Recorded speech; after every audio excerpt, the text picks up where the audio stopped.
fantastic. This is GT racing right now. He's got traction, he's got everything outside of both of them! Maloney! Oh, he's taken Anderson! Anderson's up top! Oh my god! Oh. Big crash! Oh my goodness, half the field's gonna get rolled! Sec's very close. These guys are want to make their way through the field very quickly. Oh, there we go! Oh no! That's massive! This is it! This is over! I can't believe this! Oh my god! God, what?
Welcome one and welcome all to SimSpeed TV for the final round of the 2021 Majors Series. This is the international division, everyone from Asia Pacific and a few from other countries as well. We are at Twin Ring Motegi in virtual Japan, racing on the Super Speedway in the Dallara IR05 Indy car. A little bit of a throwback here, particularly to the 2008 race where Danica Patrick took her only IndyCar win in those very cars on this very track. It's going to be a wonderful race here to cap off the season. The Drivers' Championships are effectively decided at this point, so it's all about kicking back and having a bit of fun here in the final round of the season. My name's Reese Gardner. Joining me in the commentary box for this final round, our director at SimSpeed, Jay Kennedy. Jay, it's IndyCar on oval. I mean, what more can you say? And Twin Ring Motegi, the oval course here certainly carries with it some deceptive difficulty. As Jay sorts out his mic. Seems to be coming. It's a bit of a regular occurrence, it seems, Jay. This is always. This is good. My mic deciding to reset itself every time I get out of the commentary box for a little while, and then my mic doesn't work. How much fun is the Major Series? Every single time we do an IndyCar race, I think our mind's back to Auto Club. That was awesome. We saw the finale. That was last year, and then we've had previous races as well. Of course, the Indy 500 every year has been amazing. IndyCars, whether it's new or old, always provide a really, really cool show, and the Major Series always has a bit of an affinity to having a fantastic race in the IndyCar. So I'm really looking forward to it. A track I've only ever seen one broadcast IndyCar race at previously, which was last year during the IndyCar Pro iRacing series, which I was a part of the broadcast of, which Scott McLaughlin did really, really well in, but ended in a bit of controversy with an intentional takeout in the pro race towards the end. So this track hopefully won't have that sort of controversy tonight, but it's going to be very, very fun. Yes, indeed. We've got 24 drivers, 25 actually, in the server at the moment. The pro and the sportsman drivers racing together for this final round of the season. This is how things look in the Pro Drivers' Championship after round 13. Cameron Dance has done enough to basically take the title with a couple of rounds to spare. Of course, with drop rounds taken into account, it's unlikely that Thomas Hinz would be able to close that points gap. But I mean, I think it's characteristic seeing this these standings here of how tight the battle was throughout the season. Thomas Hinz and Cameron Dance definitely giving each other a fantastic run. Yeah, but not only that, you look at the battle for 5th, 6th and 7th, which is a battle that will be decided tonight. Top 5 in the championship will be decided in this race between Sheridan, Bowen and Stevens. Tilly mathematically can still make it up there, but needs absolutely everything to fall his way to do that. But it's been a really cool fight the whole way through the season. We've seen lots of different battles and lots of different winners.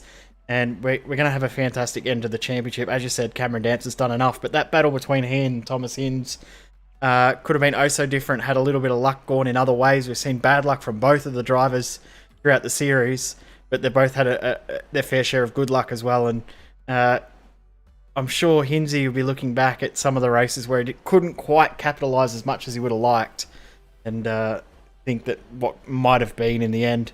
But a really, really gallant fight. Burns and Stadler will battle it out for top 3 as well, but probably unlikely due to drop rounds that Burns will lose that. But that battle for 5th is going to be very, very exciting.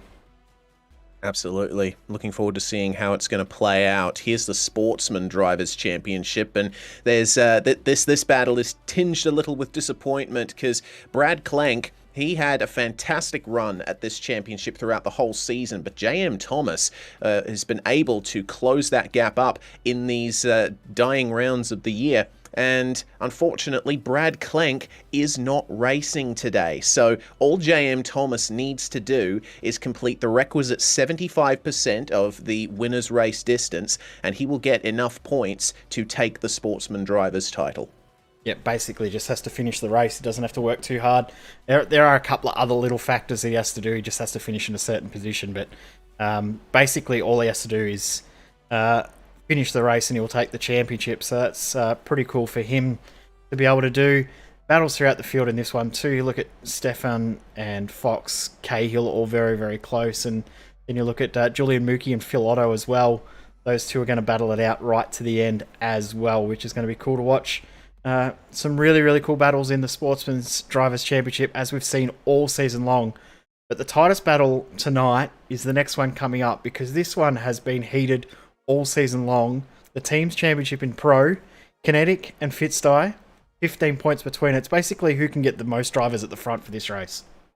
Yeah, that is so intense. Only 15 points there. And this once again, Jay, has been a season-long battle. It seemed that TechSense Fitzdy, they had the advantage in the early half of the championship, but Kinetic have found something in this latter half of the year that's really helped them to stake their claim for that position up the front. And it's certainly been a tough year for Kinetic with the unfortunate loss of their founder, John King. We continue to race for John in the Majors series, and I reckon wherever John is now, he would be proud that his team is continuing to fight up the front where they belong.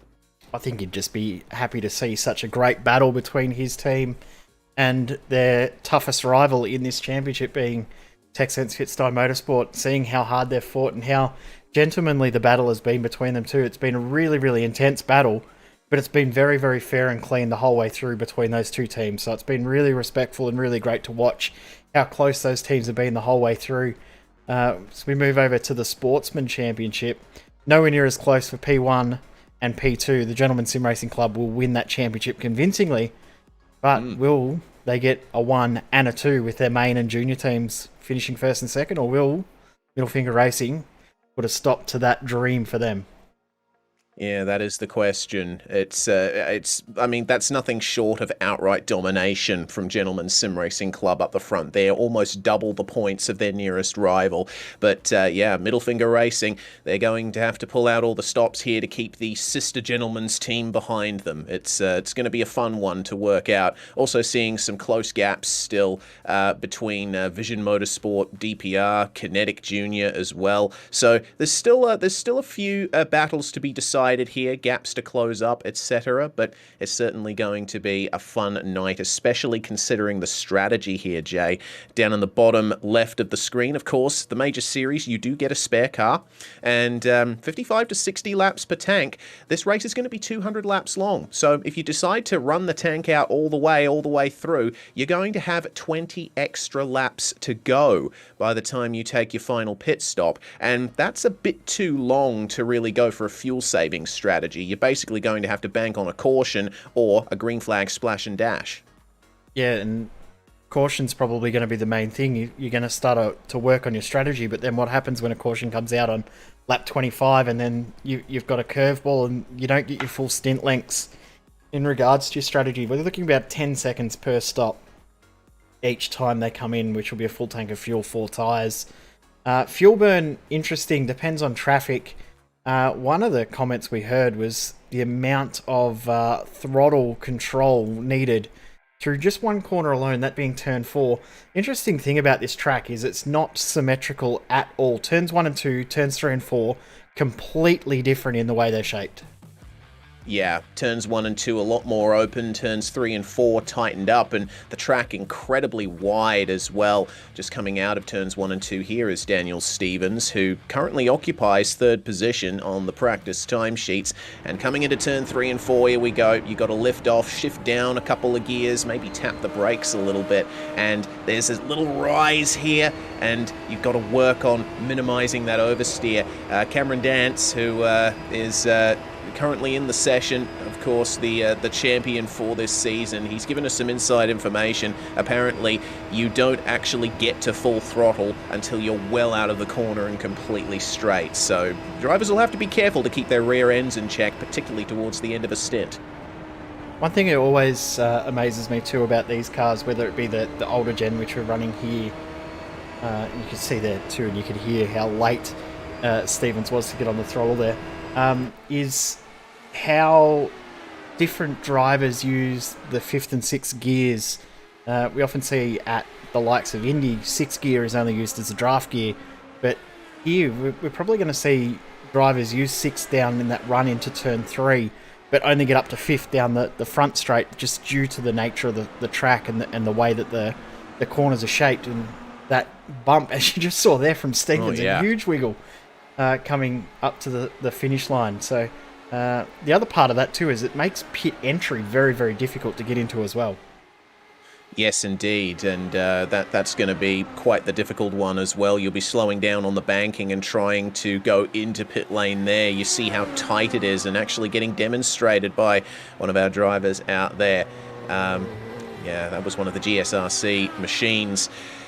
Pit stop's going to be a deciding factor in this race as the drivers pull into the pits. The final couple of minutes before we go into the race here, International Division of the Majors Series. We are watching the Indy Japan 300, the final round. We're going to step aside very briefly here on SimSpeed TV. When we come back, we'll be in the race session and we can take you through our grid. This is iRacing, the world's premier online racing game. iRacing puts you in the driver's seat to experience today's newest form of competitive motorsport, virtual racing, all from your home PC. Race virtually in endorsed series from NASCAR, IndyCar, IMSA, the World of Outlaws, Aussie Supercars and more. Take on legendary circuits like Daytona, Silverstone and the Nürburgring. Join iRacing's global online racing community and get on track today at iRacing.com.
You're watching the Majors Series. Final round from Twin Ring Motegi. Race session is on. The drivers have already run their qualifying times through the week, and this is how they're going to start off on the grid. Harold Stadler and Cameron Dance are your front row. An excellent lap by Harold Stadler in pre-qualifying to take pole position. Daniel Stevens and Shane Bowen take up the second row. Then it's the two Americans, Shawn Campbell and Dean Moll, 5th and 6th. It's going to be Brett Loxton starting out a 7th alongside Alexander Sheridan. The top 10 rounded out by Will Leslie and Eric Eric in Tilly, with Gavin Barber and Thomas Hinz 11th and 12th. From there, we've got Simon Mizomo and Jonathan Bain on row number 7. Row 8 is Dwayne Burns, the final of our pro field. And then we go to our sportsman field with Dean Alessi, the pole sitter for that grouping. Julian Mookie and Jake Fox on row number 9. Row 10 will be JM Thomas and Adrian Steffen, with Mitchell Bales and Phil Otto on row 11. Row 12 will be Adam Cahill and Peter Matson, who was fastest in the practice session. Then the last two drivers, we've got Shawn O'Hara and Ilya Shamov rounding out our field. 26 cars pull away behind the iRacing pace car at Twin Ring Motegi. A shame that this circuit is not able to be raced on in real life anymore. The 2011 earthquakes in Japan unfortunately compromised the structural integrity of the oval circuit at this facility, so it's not suitable for racing anymore. But in the sim, it is still alive and well. Single formation lap going on here, and as the drivers come up to turns 3 and 4 here, take a quick moment to mention the charity that we are supporting for this final round of the Majors Series. We're supporting Fishing with Vets, to those who served and to those still serving. It's a non-profit organisation providing veterans with an opportunity to fish in some of the Midwest's premier fishing destinations, paired up with guides, with fishermen, and making lifelong memories and friendships for American veterans. If you're interested in supporting, go to fishingwithvets.com. Let's get to racing action then. Harold Stadler allows the pace car to pull away. It's a TechSense Fitstye 1-2 at the front of the field. That's going to be crucial in the season-long battle with Kinetic. When do they decide to go? Harold Stadler goes just at pit entry. We are green and we are racing at Twin Ring Motegi. One more time, once more with feeling in the Majors Series. Stadler leads the way into turn 1. Cameron Dance, though, starting to get a bit of momentum off the racing line. Shane Bowen side by side with Daniel Stevens. A tight battle with them for third place. They've got Dean Moll up behind them and looking to take advantage. A nice run for Shane Bowen out of turns 1 and 2, and has the advantage coming into 3 and 4. Manages to cut down ahead of Daniel Stevens as the field assumes mostly single file running. It's nearly 3 wide in the back outside the top 10. Thomas Hinz losing a bit of momentum off of turns 3 and 4. Jonathan Bain managing to just edge ahead into turn 1, but Hinzy takes it right back. And a good clean start as well. We've made it through turn 1 nice and safe, nice and clean, and the field is spread out into mostly single file other than this group of cars here. As you said, Hinz, Ben, Alessi, Mookie, Burns all in together, and starting to get a little bit of a mix of pro and sportsman in this group, as well as some of the drivers that aren't too stressed about their current position elect to drop back a little bit, and some of the guys that want to move forward, the likes of JM Thomas, who's probably trying to move forward to stay out of trouble, work their way through the field a little bit. Yes, indeed. We watch as they come down the back stretch, and this is a very tight fight here in the latter half of this field. Riding on board with the Middle Finger Racing machine. He's got Dean Moll up ahead of them as Daniel Stevens. This is the situation here at the front of the field, and it looks like Harold Stadler with a great gap already. Daniel Stevens, of course, one of the drivers we've got on the Zoom feed for tonight. You can see his view and what he's having to deal with here on his triples, and quite the concentration going on the Kiwis' face at the moment. It's at this point when, you know, the tyres are just starting to get into their rhythm, get up to temperature and pressure. You've got to be very careful, because when the tyres are still cold, especially around a track like this, it's no good, as it's 3 wide into turn 1, further back in the field. My goodness, looks like a couple of groups starting to form here as Thomas Hinz still leads that pack. It's side by side with Dean Alessi and Julian Mookie for 13th place, and Alessi starting to move forward a bit better. JM Thomas up behind him and having to lift off there to avoid getting into the back of Dean Alessi. But have a look at the run he gets around the outside. Slightly compromised line there from Dean Alessi. He wasn't able to get on the throttle, and it looks like we got a caution. There has been a spin at the back of the field, and it looks like Adam Cahill, one of the drivers involved. Virtual Racing School replay. Unfortunately, Jay, it looks like Adam did this on his own. Yeah, and he was at the back of the field, so he was sort of already struggling. See, right at the back there, Matson and Shamov had lost the group altogether at the front, but this is what we're going to see a lot of in this race, unfortunately, is that that bump that we talked about before, going to catch a few drivers out and those tyres into the wall. That's unfortunate for Adam, but he'll get his spare car out and he'll get back out on the track, no doubt. Will we see people come into the pits? I don't think we will yet, but there might be some that may have to come in and get a front wing, because we know that damage can happen quite easily in these cars. Yes, indeed. Of course, these being Indy cars, I mean, they are stronger than Formula One cars because of the demands of racing on ovals, but those aerodynamic devices, they can still take quite the beating, even with the slightest touch. And Cahill, I noticed, was he had a little bit of a bend in his front wing even before he had his accident. So obviously, he'll be happy that he gets the opportunity to grab a spare car. I'm going through the field, and yeah, I'm not seeing anyone with big damage on the front wing, but certainly, if the pack racing continues to be as close as it is, we might see the drivers jump on in and get a couple of repairs done. But it looks like this is a pretty routine caution so far, just everyone backing off and maybe turning down the fuel map, save a bit of fuel, make sure that their final pit stop is as short as possible, or, you know, they might not even need to take it. Yeah, that's a good point to make there around saving fuel for that later pit stop, as we talked about before. If they can get the 60 laps to a tank, that's green, obviously.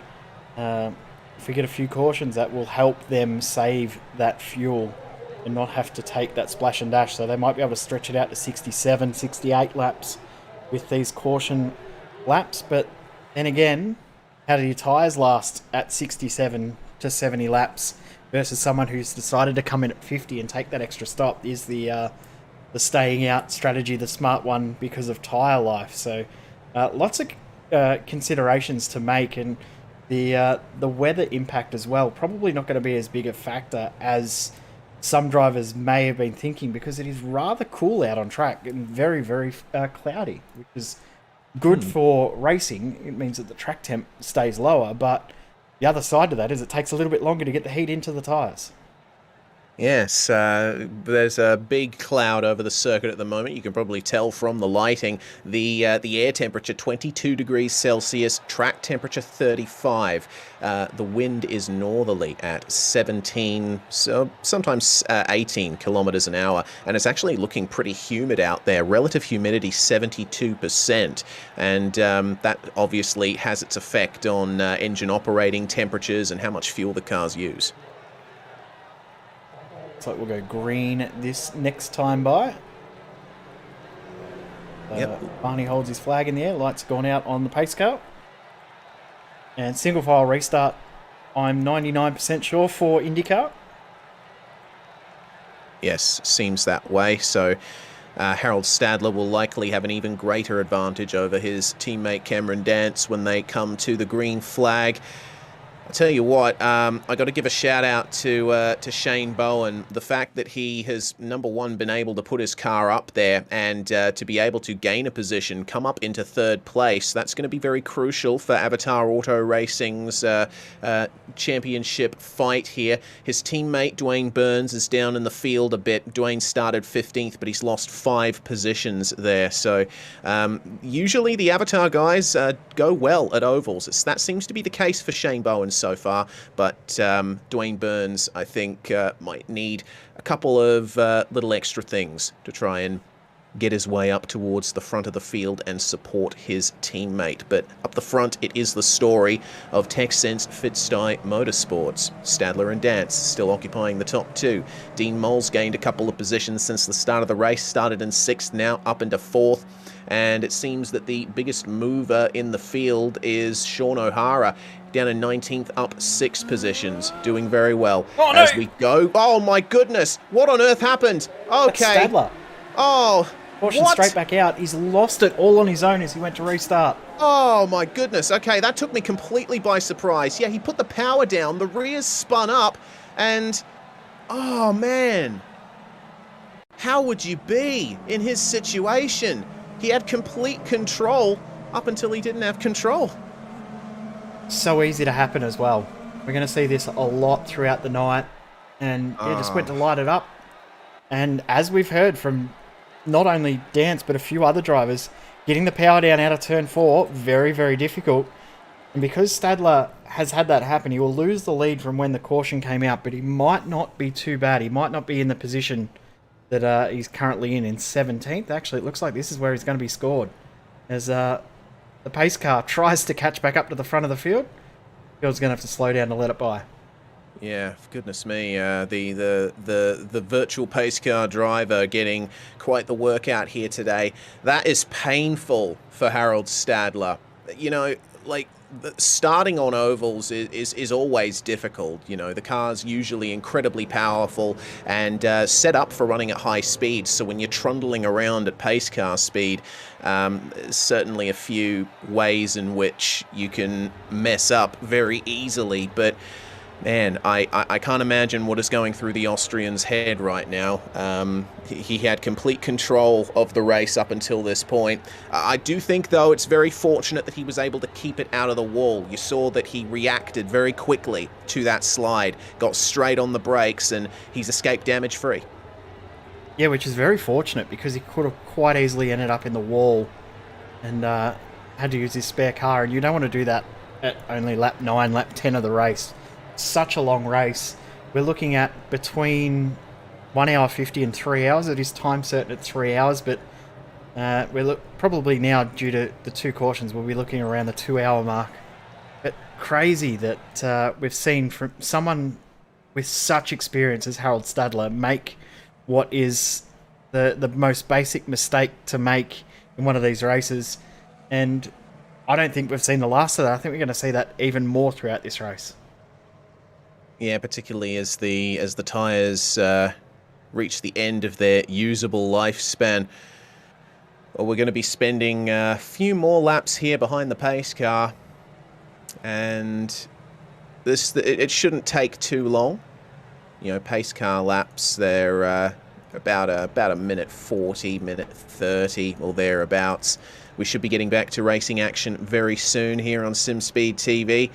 But I think this is the free kick that Cameron Dance would have wanted. I think he would have been happy to have sat behind his teammate, maybe sit in the draft, save a bit of fuel. But now he's the one in the box seat. He can potentially pull away and manage the race himself. Well, remember, Stadler's the one that's in the championship fight, isn't he? He's trying to get third in the championship, so that really hurts.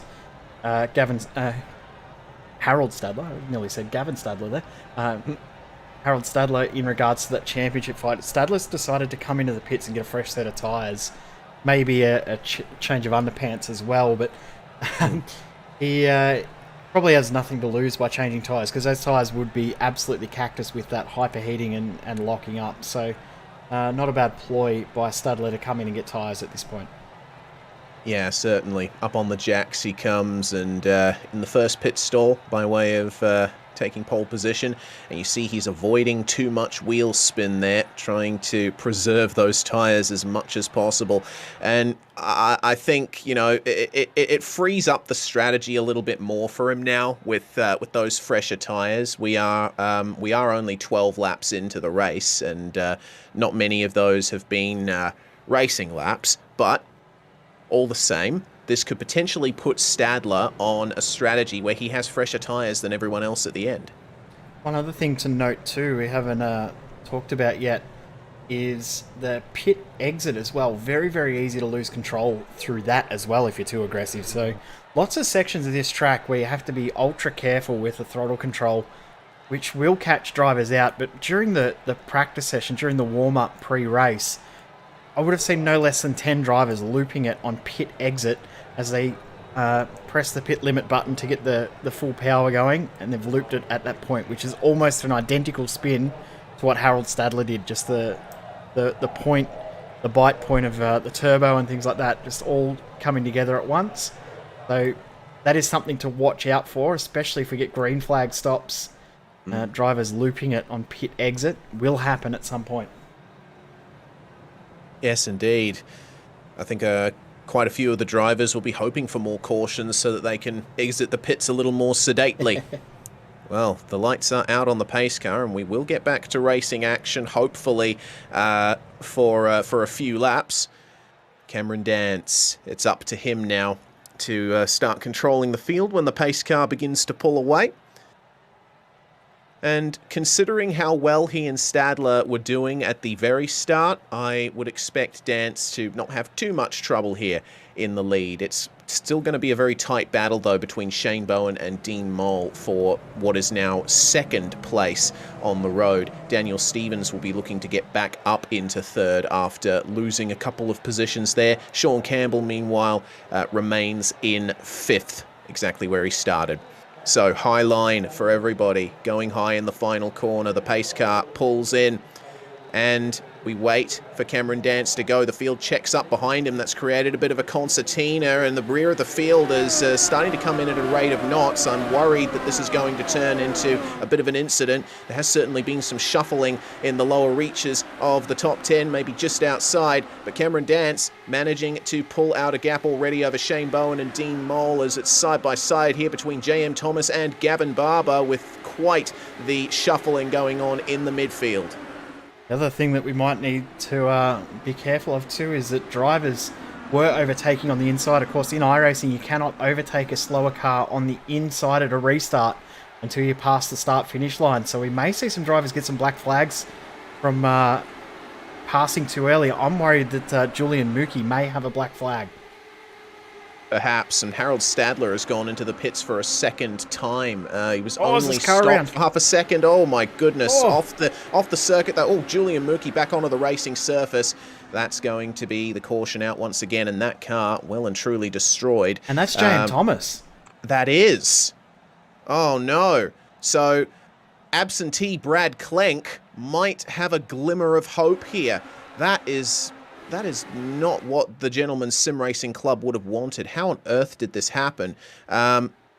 J.M. Thomas, it seems, losing it on the apron, just kissed the inside and spun. Julian Mookie, he tried to avoid it, and they just ended up coming together.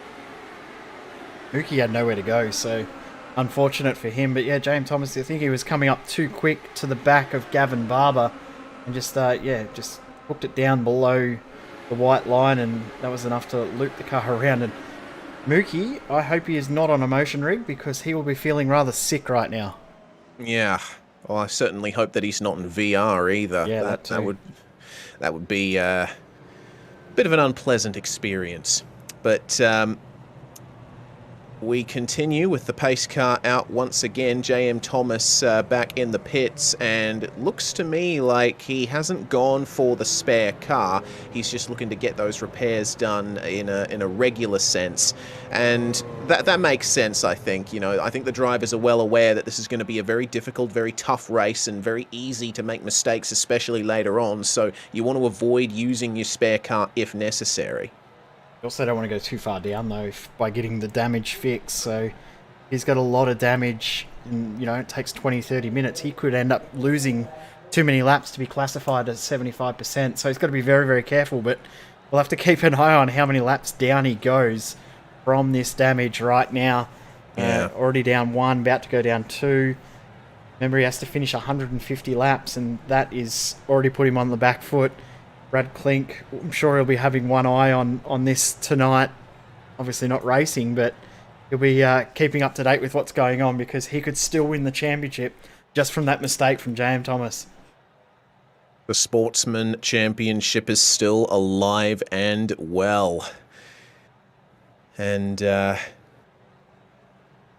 plenty of drivers in the top 10 still alive and well too. Seems that the majority of incidents have been happening a bit further down, apart from Stadler's spin, obviously. It seems to me that J.M. Thomas is back up and going again, so he hasn't lost all that much time from getting that damage repaired. That said, he is still a couple of laps down now. With that too, unlike NASCAR races, there is no lucky dog, so you have to get yourself back on the lead lap based on your pace alone, or pace and strategy alone. So going a lap down in these races is a lot more difficult than in the likes of the Daytona 500 or the Darlington race, where we saw, I think it was Phil Otto, wasn't it? It was 3 or 4 laps down and got back to the lead lap at Darlington. So We've seen a lot of drivers do that, but in the IndyCar races, a lot more difficult to do. Yes, well, J.M. Thomas will probably want to stick with this position for now. He's going to be technically battling for position with Harold Stadler. They are on the same lap at the moment. But he might not want to fight too hard. Just try and keep the car going and be consistent towards the end of the race. Avoid getting yourself in too much of a kerfuffle. Then again, he might want to sort of reverse engineer the strategy, play around with when he comes in, when he takes tyres, etc. Try and get his laps back, because, you know, if there's a bigger incident later on and he ends up having to take more damage repair, then, you know, you want to avoid that, obviously. 100% as this car will do one more lap. And the only driver, or two drivers strategy-wise that pitted them was Peter Matson and Simon Mizomo. Both came in. Sorry, only Mizomo came in that time. Matson came in the previous time for damage. And we said before about Julian Mookie, we were worried about him potentially having a penalty. It looks like he did have a penalty, but of course he's had to use the spare car anyway, so he's cleared up that penalty at that point, but may still have to come in for a green flag stop in regards to the black flag. Well, we'll wait and see how that one pans out. Lights off on the pace car. They're making their way through turns 1 and 2 at the moment, over the road course here at Twin Ring Motegi. Very interesting facility, this one, built by Honda as a test track in 1997, and the Twin Ring name comes from the fact that there is a road course here, but also this super speedway. You actually cross under the super speedway at 2 points on the road course. Very opportune time for that camera angle to come up. I knew I had one, I just couldn't remember which button it was. So, yeah, it's really cool, and crossover just before turn 3 and through turns 1 and 2. It's the second last corner, well, just before the second last corner on the road course, and through turn 6 on the road course as we get going once again, and this is a much cleaner start. Everyone's keeping it nice and clean, nice and single file, and I think we're going to see a little bit more composure from everyone in the field now. Yes, all composure for Cameron Dance up at the front. He's pulled out 0.8 of a second already on Shane Bowen as the weave starts to get on. I don't know if that was a slight bit of oversteer from Shane Bowen that forced him into that, but the caution's right back out again. What on earth has gone on this time? Looks like Stadler again. Oh, no. Stadler's having an absolute shocker by his standards. He's not normally one to have multiple incidents, but this is a weird one, Jay. Hang on, there's more. This is a weird. Yeah, it seems that Stadler, I don't know if it's a loss of power or a hardware failure, but he just stopped accelerating out of turns 1 and 2 and got rear-ended. And that was by Adam Cahill, and there was almost also a little bit of contact from Simon Mizomo as well, as he came back through the field. But you're right, that was really strange, wasn't it? Was Stadler, did he have an engine failure, or was there something more to that? Because remember, he has come into the pits, but did not take his spare car. This might tell us a bit better. Yeah, all right, well, we'll listen. Just lost power. That's really odd, and there was no telltale smoke from the engine to signify that it had blown. So, I'll hypothesize for a second that this might have been a brief disconnect for his pedals or something. I mean, he's clearly still able to keep it going. Yeah, and look, you just see how much he's come up, and that was just unlucky for Cahill because he can't put his foot on the brake because he'll loop it around himself. So he's got to try and avoid without making contact. That is one of the stranger incidents I've seen in my time broadcasting this series, and we've certainly had our fair share of technical glitches affecting drivers in the majors. But yeah, none more so than Cameron Dance himself at the Nürburgring. Yeah, absolutely. He had a full-on hardware failure after dominating the race for a very long time, and ended up looping it on the Nordschleife and allowing Thomas Hinz to come through to take the win. Wow. So it seems that pole position is a bit cursed here at Twin Ring Motegi. Harold Stadler, of course, the quickest driver in pre-qualifying, but the race has gone the complete opposite for him. 100% did. It started on pole, and after the end of the first caution, it's just gone all downhill from there. He's led a few laps just because it stayed green, and then the caution, and then after that, it's just crazy how it's turned out. But the rest of the Texense Fist-Style drivers seem to be okay. Looks like Mizomo may have got away without damage from that incident. In regards to spare cars, we've already had 4 drivers use their spares.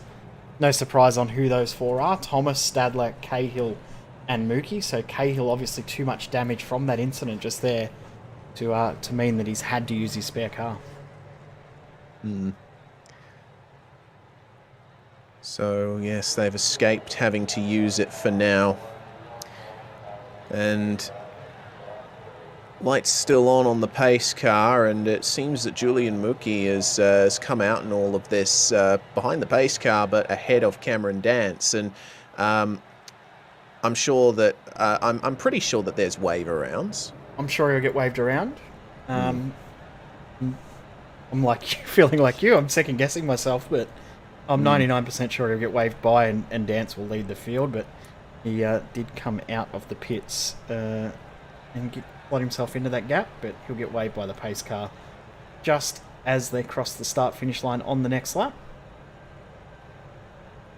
This really, really cool facility here in Motegi. Just at this point here, crossing over the chute between... It is turn 5 and 6, is it not? The road course? Yes. Just on the exit of turn 5, the right-hand hairpin. This turns 3 and 4, a lot tighter, as we've said numerous times. This corner, really, really difficult. And one of the things about this track is you have to compromise your setup, much like Darlington in the Cup car we saw. You can't set your car up for a perfect track. You have to compromise and sort of half and half setup wise, don't you? Because turns 1 and 2, turns 3 and 4 are so different.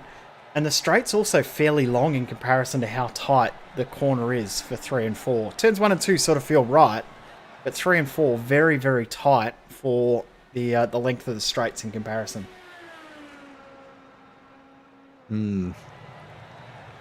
Yeah, quite a difficult setup compromise here at Twin Ring Motegi, and of course the major series is open setup. That's where teams like Fitstye and Kinetic are going to have an advantage. They are the bigger teams that compete in this series. They have more drivers active and more of an ability to test and put together a good setup. That's traditionally been Kinetic's main strength. They've had a good core group of drivers that work together consistently and are able to produce a well-handling race car. Unclear whether or not that's been the case for Fitstye as things stand. Of course, Stadler has had his issues, but Cameron Dance seems reasonably comfortable there at the front of the field as he goes high, and the pace car will pull in. This, I believe, is the end of the third caution of this race.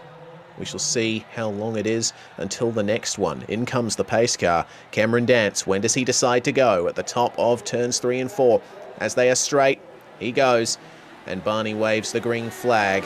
Trying to stay in the draft is Shane Bowen and Dean Moll, but Daniel Stevens leading the rest of the field on the traditional racing line. And a nice, clean, single file start there for the drivers. Simon Mizomo trying to make up positions at the back of the field. He's just past J.M. Thomas and Ilya Sharmov, getting very close in turns 1 and 2. That's going to be difficult for them. Don't try to go too hard here, guys. Harold Stadler between the two gentlemen's sim racing club cars. That is very tight, very scary, particularly at a circuit like this.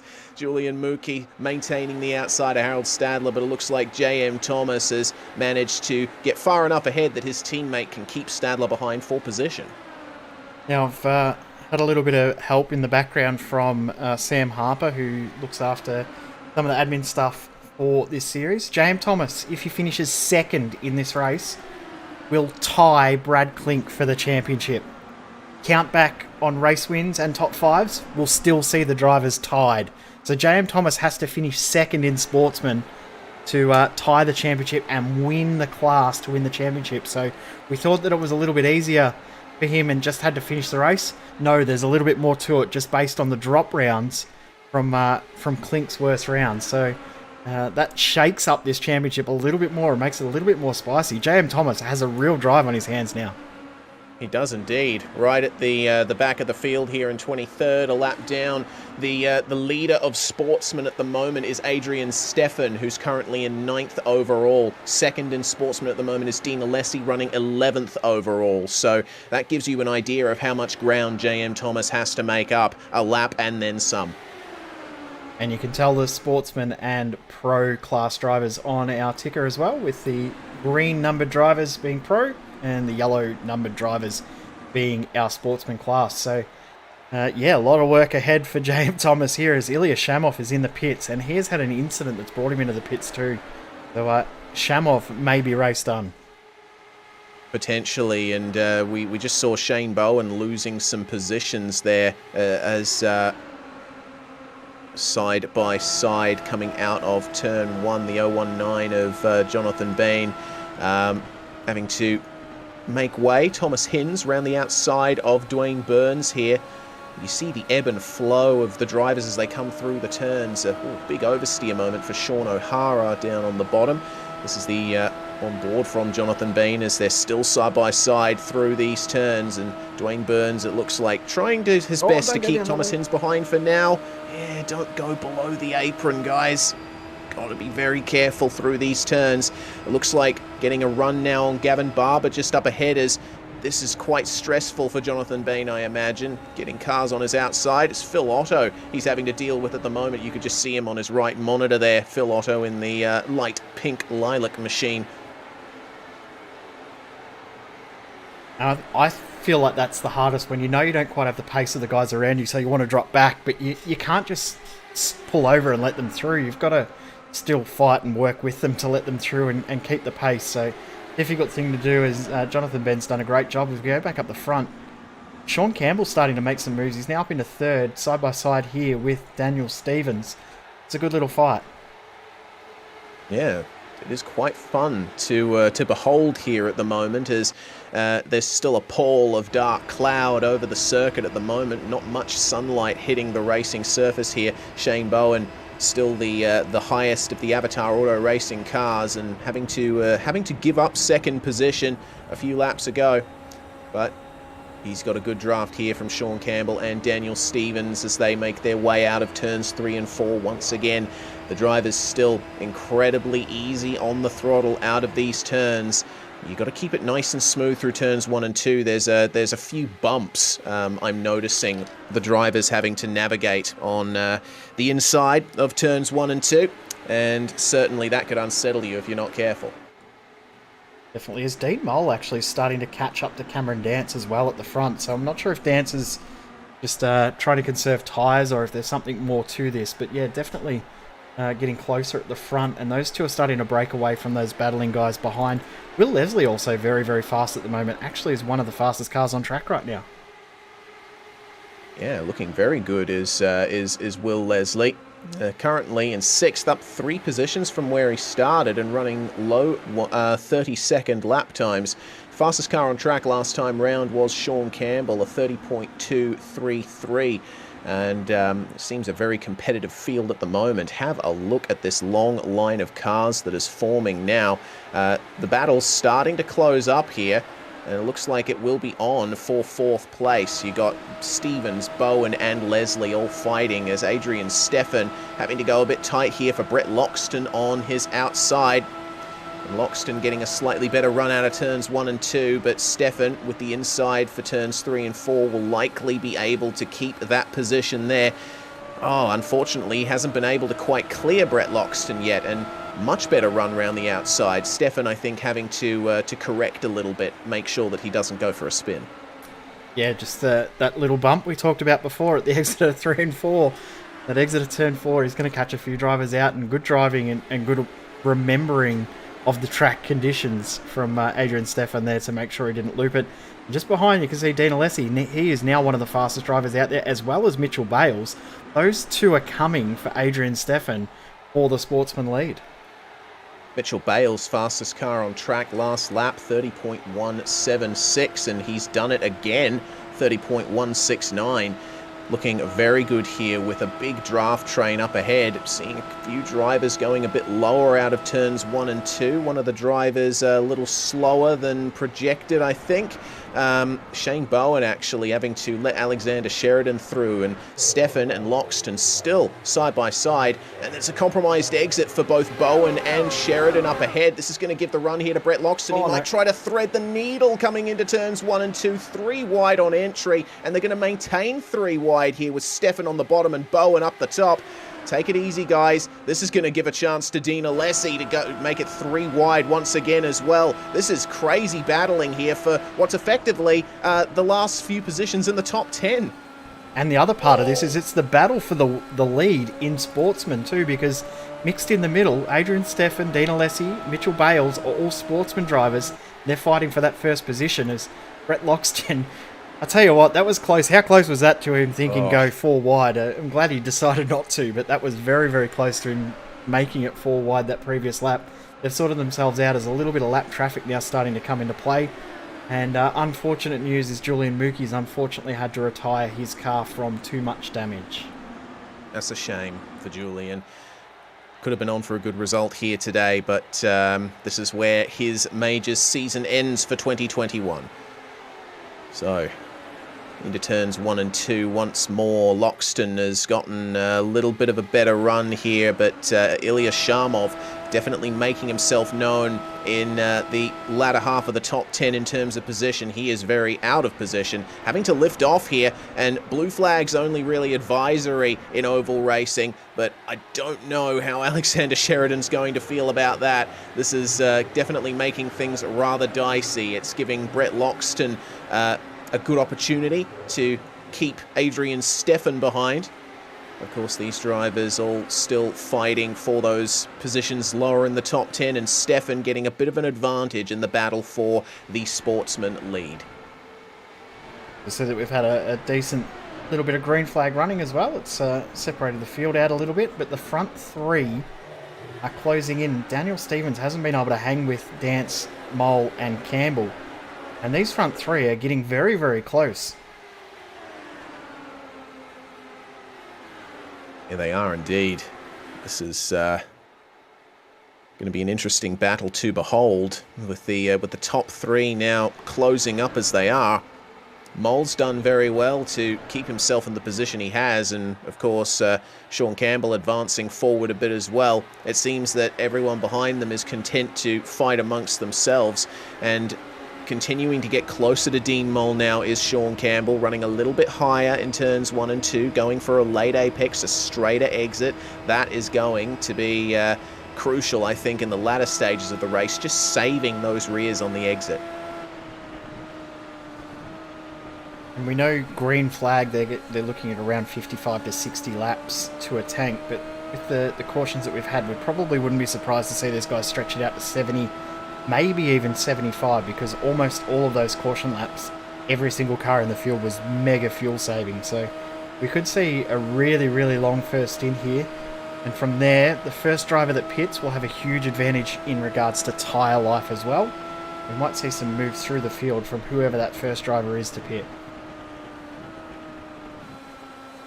We'll wait with bated breath to see when drivers start to come in. We shouldn't expect them in for quite a few laps yet. It's going to be all about the on-track action here, trying to make passes and keep positions on the racing surface, and Dean Mole doing a stellar job at keeping Shawn Campbell behind, but I get the feeling that Shawn Campbell's pretty content to stay behind for now, at least unless Cameron Dance starts pulling away again. He'll want to quickly make the move and bring Fitzstye back into a 1-2 position.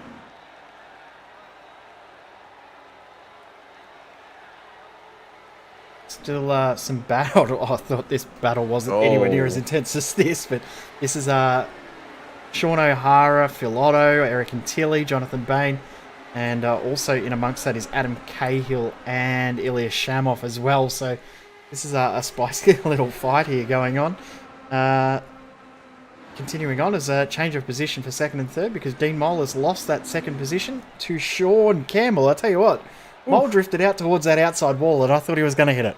Yeah, that was too close for comfort there for Dean Mole. Oh, there's been a little bit of an issue for Shawn O'Hara. Meanwhile, it looked like he had to back out of the throttle coming off of turn 4, and now that's closed up the fight further back as well. But Dean Mole, I think, will want to settle into a rhythm here. Shawn Campbell with a good gap ahead to Cameron Dance, and will be taking great advantage of the whisper of draft that he'll be receiving. The fight for the top 3 will still be as close as ever, but that fight further back in the field. This is Brett Loxton and Will Leslie fighting over 5th and 6th. Quite the fight going on, and it seems the battle for just outside the top 20 as well still going on. So, you know, there's 2 distinct groups that have formed here as things stand, but once the pit stops really start coming round, we're going to see that shuffle. Yep, definitely will.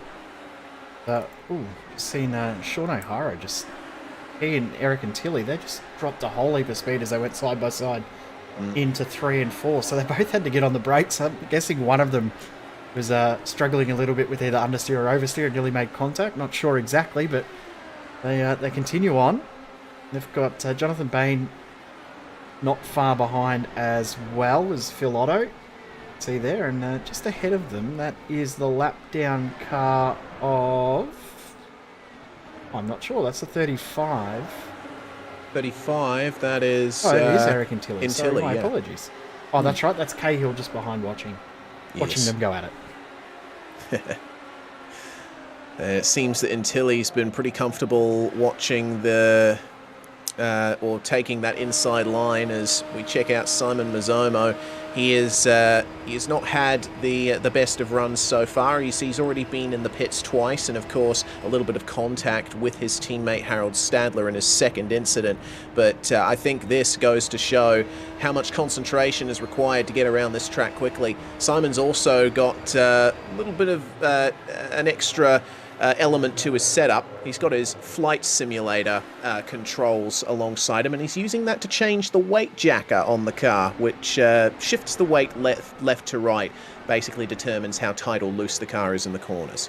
Yep, and as the fuel load burns off, you want to adjust where the weight positions in the car, much like when we see drivers change anti-roll bars, which of course they can do in these as well, but see the left to right oh no, that's Loxton. Oh. Huge incident and contact between he and I believe that was Adrian Steffen as well. Oh wow. Okay. How quickly can this race change? Yeah, that's huge. So Loxton and Daniel Stevens were running side by side there. We were watching them, but Loxton got hooked onto the apron.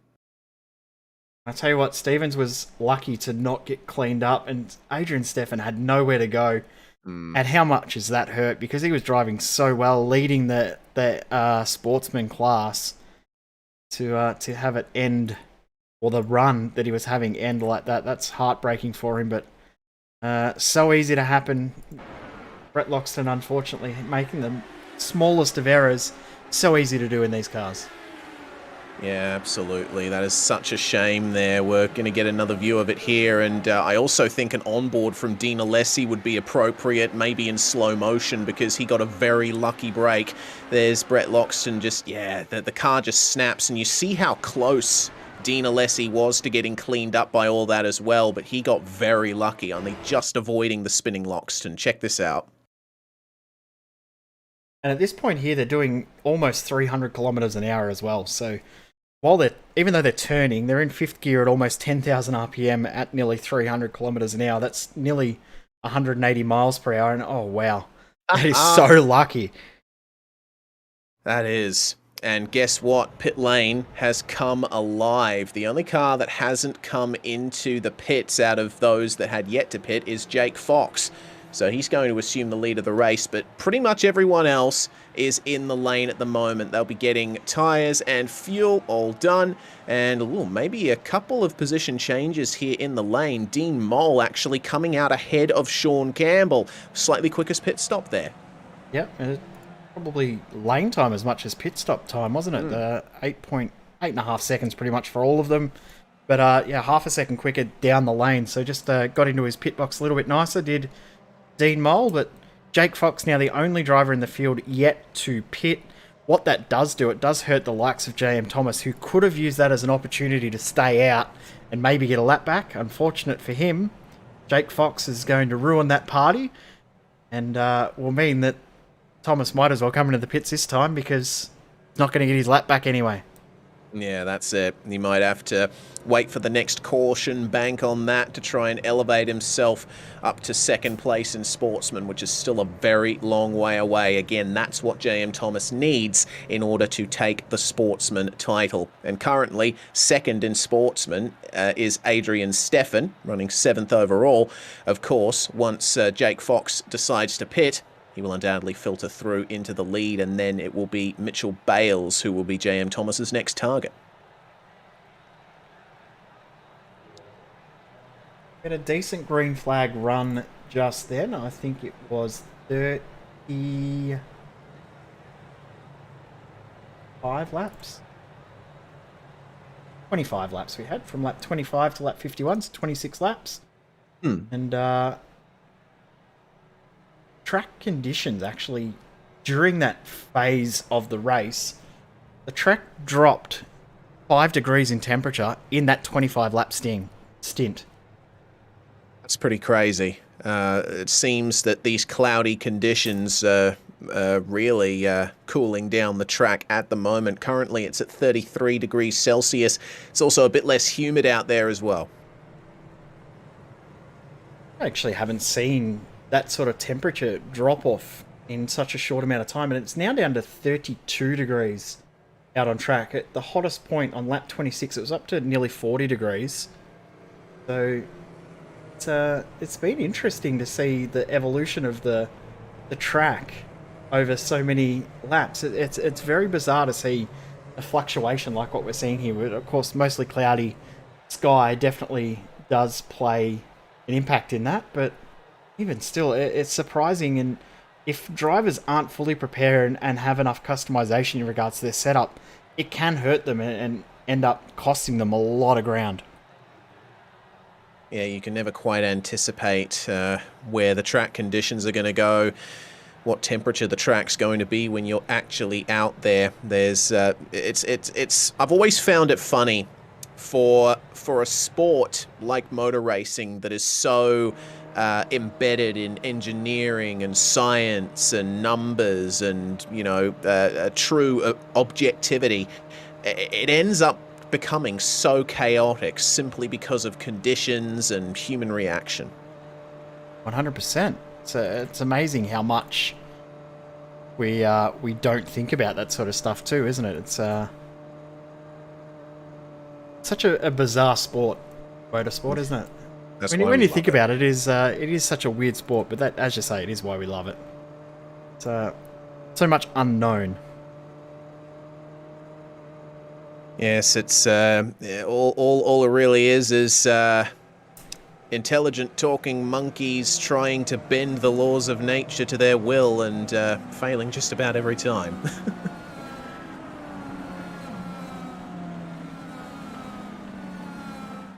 So, Jake Fox gets the green flag and he will come away in the lead here. We've got some lapped cars in the midst of all of this. Ilya Sharmov lifts off and lets everyone go on the inside, but Cameron Dance currently in second place. He's got Harold Stadler and JM Thomas up ahead of him, and that's going to be interesting there. Remember, Thomas and Stadler, they're still fighting for first position there. For position, my apologies, as a side-by-side here. Daniel Stevens versus Shawn Campbell. Daniel Stevens, yeah, very tight.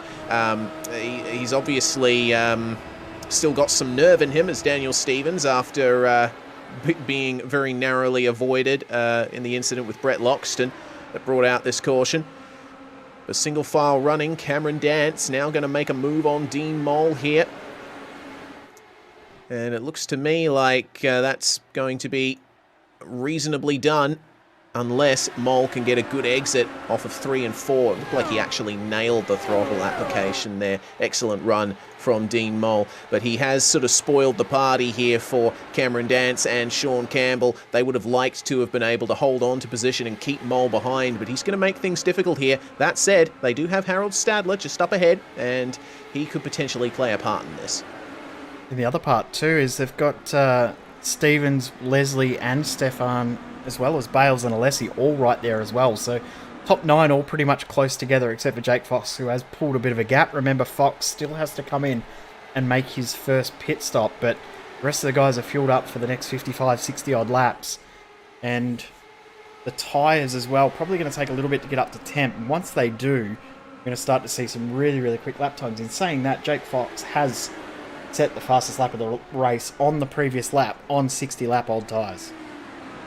It's crazy, man. I think a big part of that is the fact that he's not mired in a battle like all of these guys are. This is crazy. Cameron Dance had to back out of the corner just a few moments ago and ended up losing ground, concertinaing back into all of these guys, and looking to me like it's Mitchell Bales trying his best to get a move done on Will Leslie, who's all the way down on the bottom of the circuit here.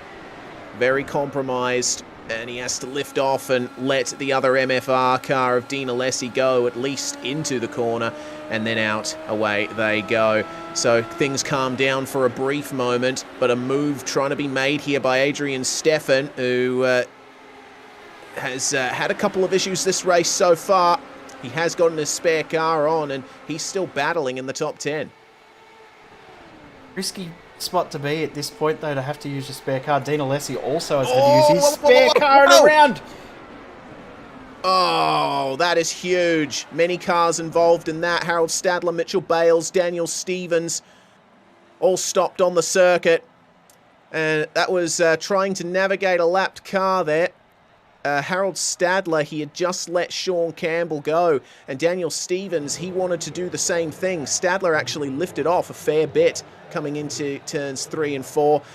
Stevens could not get too far below him because Adrian Steffen was already on his inside. We'll see it on the Virtual Racing School replay, and I can understand Daniel Stevens' frustration there, but it looks to me like this is just a straight up coming together.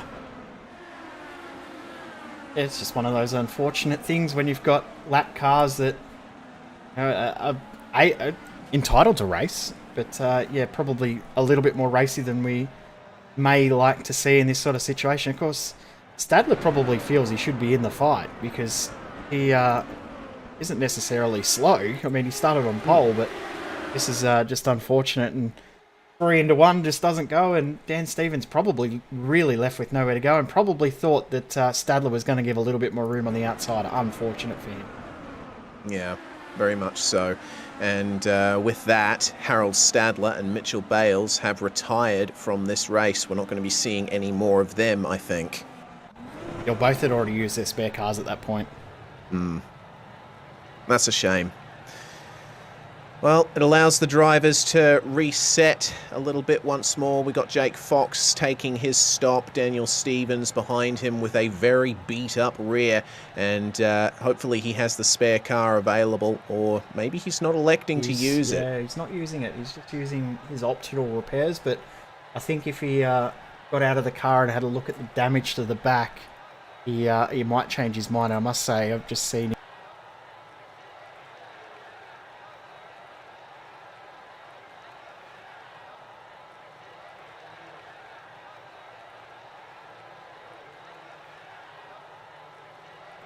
Well, he's had to come back out here, probably topped up the tank, and there's still quite a bit of damage to the rear of that machine. The rear wing is wonky, all out of whack. So I think he'll have to come back around, come back in and get the spare car on, because that car will just be too dangerous to drive at racing speed.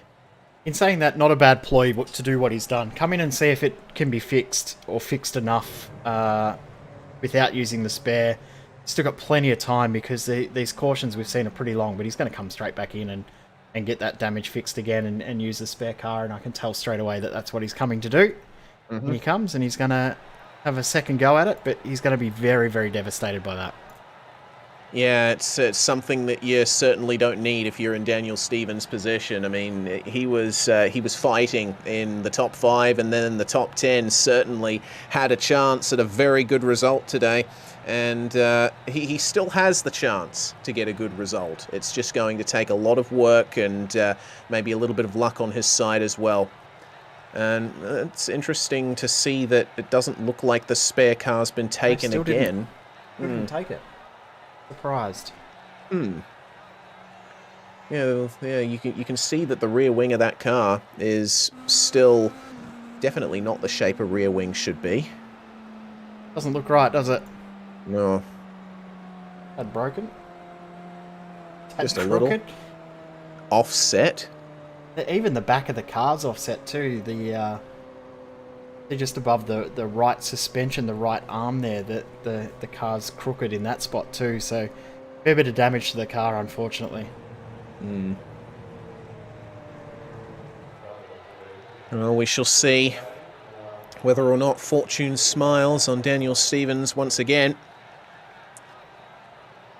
But as things are at the moment, as we check out Gavin Barber chilling in 10th place, it's been a pretty consistent run for Gavin Barber. He's stayed out of trouble, I reckon, the main thing this race, and holding on well to a good position.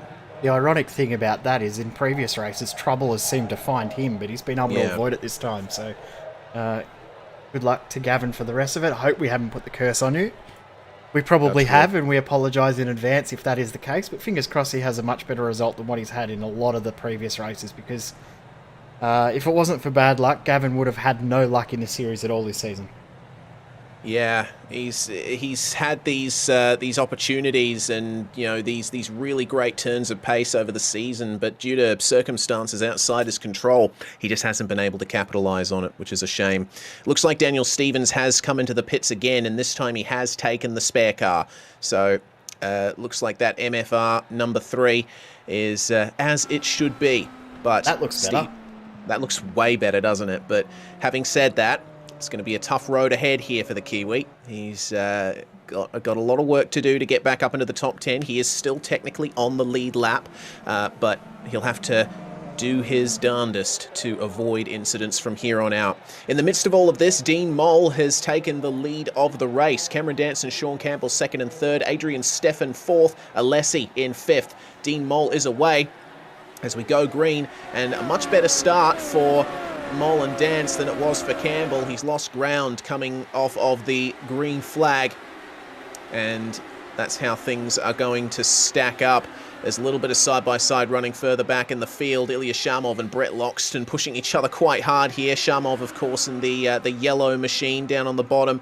Loxton having to compromise himself a little bit and give an opportunity to Adam Cahill, who takes 21st position there. Ilya Shamov is another lap down on those two. But, a bit of understeer for Adam Cahill. Just avoided getting into Brett Loxton there.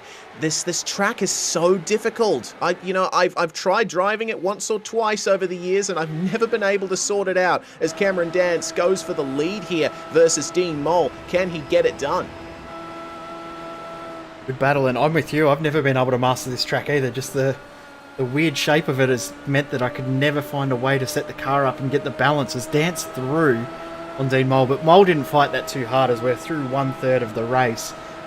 Moll knew that was no point fighting, and these two are very, very intelligent oval drivers as well, so I'm not surprised to see these two just decide, hey, there's no point fighting too hard, we can almost work together, and mean that there's less drivers in the lead fight. Makes it harder for anyone else to get involved in this race. Now, interesting too, J.M. Thomas has got himself back onto the lead lap. He has. He now occupies the position he started in, 19th, but still quite down the order in terms of sportsmen. Adrian Steffen and Dean Alessi in 4th and 5th are your top 2 in sportsmen as things stand, but that is going to be crucial for J.M. Thomas. He's got the chance back, hasn't he? And Steffen up behind Campbell. And Dwayne Burns fighting for 7th place here. He's got Will Leslie up ahead. He's in a kinetic sandwich at the moment, actually. He's got Alexander Sheridan behind him. This is a very tight battle for 6th on back as Dance and Mole continue to go side by side. The caution has come out. There's a big incident on the front stretch, a car spinning, and that's Ilya Shamov. Yep, Shamov around and into the wall, and I think that's race done for Ilya Shamov. Unfortunate for him, but yeah, he's already used his spare car, and this one looks like it is done for once again. Yes, indeed. If anyone else was involved in this one, though. Well, Shamov lost it by himself, but getting on the brakes ended up getting cleaned up there by Peter Matson. Yeah, it's a shame there for Matson. He topped the practice times, had potential for a good result here, but yeah, Shamov getting on the throttle, getting on the brakes, which is the right thing to do, but yeah.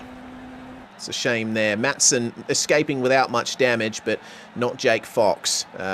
Fox basically T-boned Shamov once he'd spun around, so big shame there for that kinetic driver. So 20 drivers still on the lead lap. We've got Cahill and Loxton both 2 laps down. So that battle that those two had before, we said that Cahill had got through on Loxton. That was actually for position, although they are 2 laps down from the lead. And Ilya Shamov now 6 laps down, but as we said, we believe he may be done. Bales, Stadler and Mookie are also all done. Interesting, Mitchell Bales decided to quit the race, but he still had a spare car available, so there may have been more to that story with Bales, because we've seen sometimes that even with spare cars available, sometimes drivers that use certain configurations of equipment can have them fail after incidents, so hopefully that's not the case. And I've just noticed too, have a look at Jake Fox's car from that incident there. Yeah. That whole front nose is gone. Yes, indeed. There will be no semblance of front grip from that thing. But he pulls over into the lane. He's joined in the pits by J.M. Thomas and Daniel Stevens, making a tour through there once again. The stricken cars of Julian Mookie and Ilya Shamov. Shamov actually still in the car, so we might see him back out on the track in due course, but we'll have to wait and see. Jake Fox has gotten a new front wing. His car is looking as new as it has been. And J.M. Thomas, I think, just trying to set himself up for that final stint, pitting when he can, under caution, while still staying on the lead lap. He does still have that championship to think about. Well, he's done the hardest bit, which was get back on the lead lap after going a lap down, almost 2 laps down, luckily for him. But, yeah, the fact that he got back on the lead lap is surprising. I didn't think he'd be able to, but what he did smart was he was didn't pit and came behind Jake Fox when he restarted in the lead and was able to maintain position. Then Jake Fox pitted almost straight after due to that caution. That then meant that he was able to get himself back on the lead lap when the new leaders became Mole and Dance. So very, very clever bit of driving from J.M. Thomas to get himself back into position at the front of the field on the lead lap now.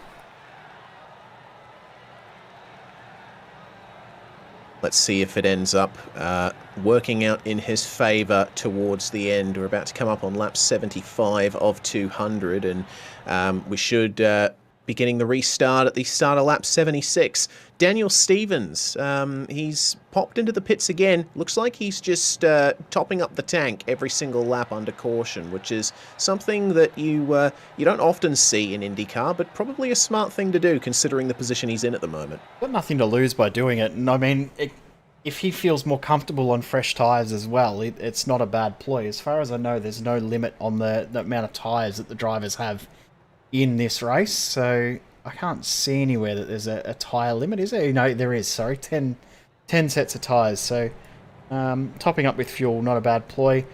Having low fuel is only really going to give you that advantage of getting a fastest lap, which at the end of the day doesn't really make too much. Doesn't really mean too much, I should say. Jake Fox is the only driver to be able to go out there and smash a really fast lap time while we had that green flag run on the low fuel earlier. So Having the car full of fuel can also help with the balance and behaviour of the car too, especially if you feel like that's how your car behaves best. Not always a bad ploy. Indeed, oftentimes a car with more fuel, yes, it might be slower, but it should be more stable. Have a bit more of a centralized center of mass on the car, very important around a circuit like this. Well, the lights seem to be out on the pace car, and that of course means Cameron Dance will be taking the start momentarily. It's still Dance, Mole and Campbell, your top three, and none of these drivers started in those top positions.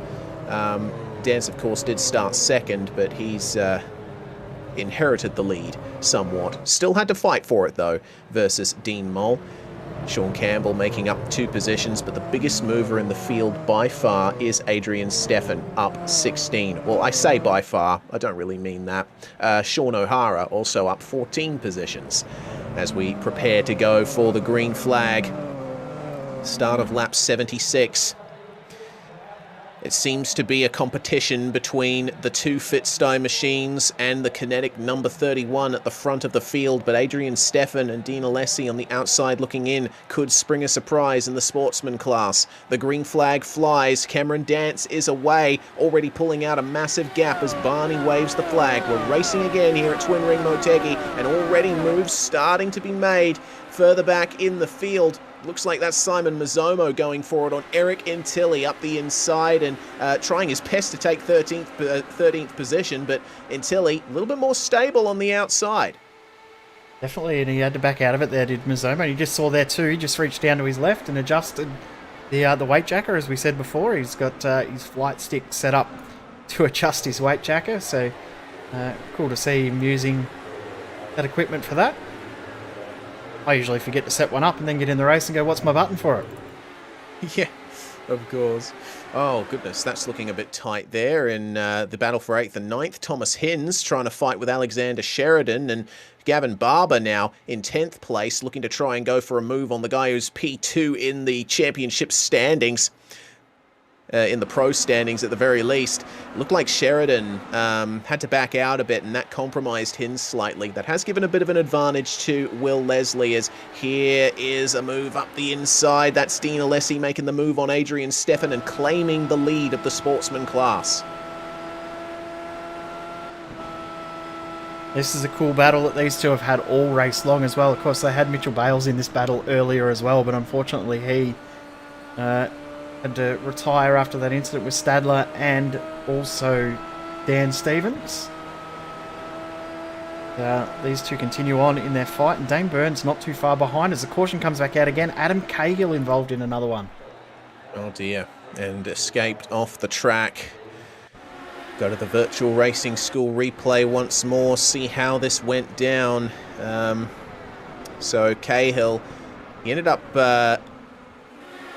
he actually went a bit too straight here out of the corner, clipped the wall on the outside, and big contact down on the pit wall. He almost got taken out from behind there too, so he was lucky to not get cleaned up and have another car involved in that. So I'm not sure exactly who that was. It looked like may have been Loxton potentially. But whoever it was very, very lucky, and yeah, it was Brett Loxton that just avoided contact there. So as we hit 80 laps done, as you may be able to hear my dogs getting hungry in the background. The Dance, Mole, Campbell continue their three-way fight for the pro win, and the Sportsman, well, they've had their own really cool battle, that being Alessi and Steffen, but what I've really liked about the way that they've driven is they haven't worried about the pro drivers around them. They know that they're in a separate race, and they're racing accordingly. I really like that they've done that. Yeah, me too. Certainly makes things very interesting for us here in the commentary box, and for everyone around the world tuning in on YouTube and Facebook. Thank you very much for your patronage of SimSpeed TV this season of the Major Series. It's been a long and arduous championship for these drivers. And Can I just point out, just before the caution came out, Dwayne Burns, who's running in 6th place, set the fastest lap of the race so far. It's now down to a 29.672, so who knows, we might start to see Dwayne Burns making moves here as his fuel load goes down. 100% could. It's a very, very quick lap time, and of course, track conditions, well, it's starting to warm up again now that the sun's back out, but I don't think we're going to see it get too much hotter, because there is a fair bit of cloud cover around the circuit, as we've got one more lap under caution. And, of course, schedule not yet released for 2022, but we can confirm we'll be back for 2022. In January, the majors will be back again, so make sure you check out the majorsseries.com, majorsseries.com that is, and you can keep up to date with the schedule when it's announced in the coming days or weeks, and also join the Discord as well, because heaps of cool information. And if you do want to be a part of the series, it is a really, really cool series, cool community, and so unique that every single race is different. You can't get bored with the schedule because every single round is so different to everything else. Yeah, that's the whole point of the series, really. The drivers compete for the Mario Andretti Drivers' Championship, and so named for that legend of motorsport because of the versatility he displayed in any category he raced in. Whatever Mario Andretti drove, he seemed to win in it, be it Formula One, IndyCar, sports cars, whatever else. And the Majors series, the idea behind it is to test drivers' versatility, see who is the best across every kind of car track combo. And we've been pretty much everywhere. We've gone to the Chili Bowl doing dirt oval. We've done open wheel oval racing on tarmac like this, and here at Indianapolis as well. Also jumping into the Australian touring cars at Phillip Island. We've had a couple of NASCAR races on here as well. Also multi-class sports car racing. This series really has it all. And no matter what kind of sim racer you are, you're going to find something to appeal to you here in the Majors series. So yeah, if you're interested in signing up, please do. I was going to say, if you're not fast in certain cars but really good in other cars, you're going to find a round that you're good in. So yeah. While it does test out and find the best all-rounder, we don't always see the best all-rounder win each race. We just see them be competitive up, towards the point end. But we see specialists come in each and every round to dominate fields and really perform well. So, the V8 rounds we've seen, Brett Loxton came in basically just to race the second half of the season to race the V8 rounds, but we've seen him stick around because he's had so much fun. So, you've got drivers like that come in from other backgrounds, with Brett mainly driving the Australian touring car, but we're going to see all different sorts of drivers come in next season, and no doubt Dance will be back to defend his second title. Fingers crossed we can see Will Leslie run a full season again, and we'll surely see some new names pop up, and we're going to see some drivers come from other regions to race in the international region as well, which is going to be cool too. Yeah, it's that as well that I find so appealing about the majors, the real spread of drivers and their backgrounds, nationalities, what have you.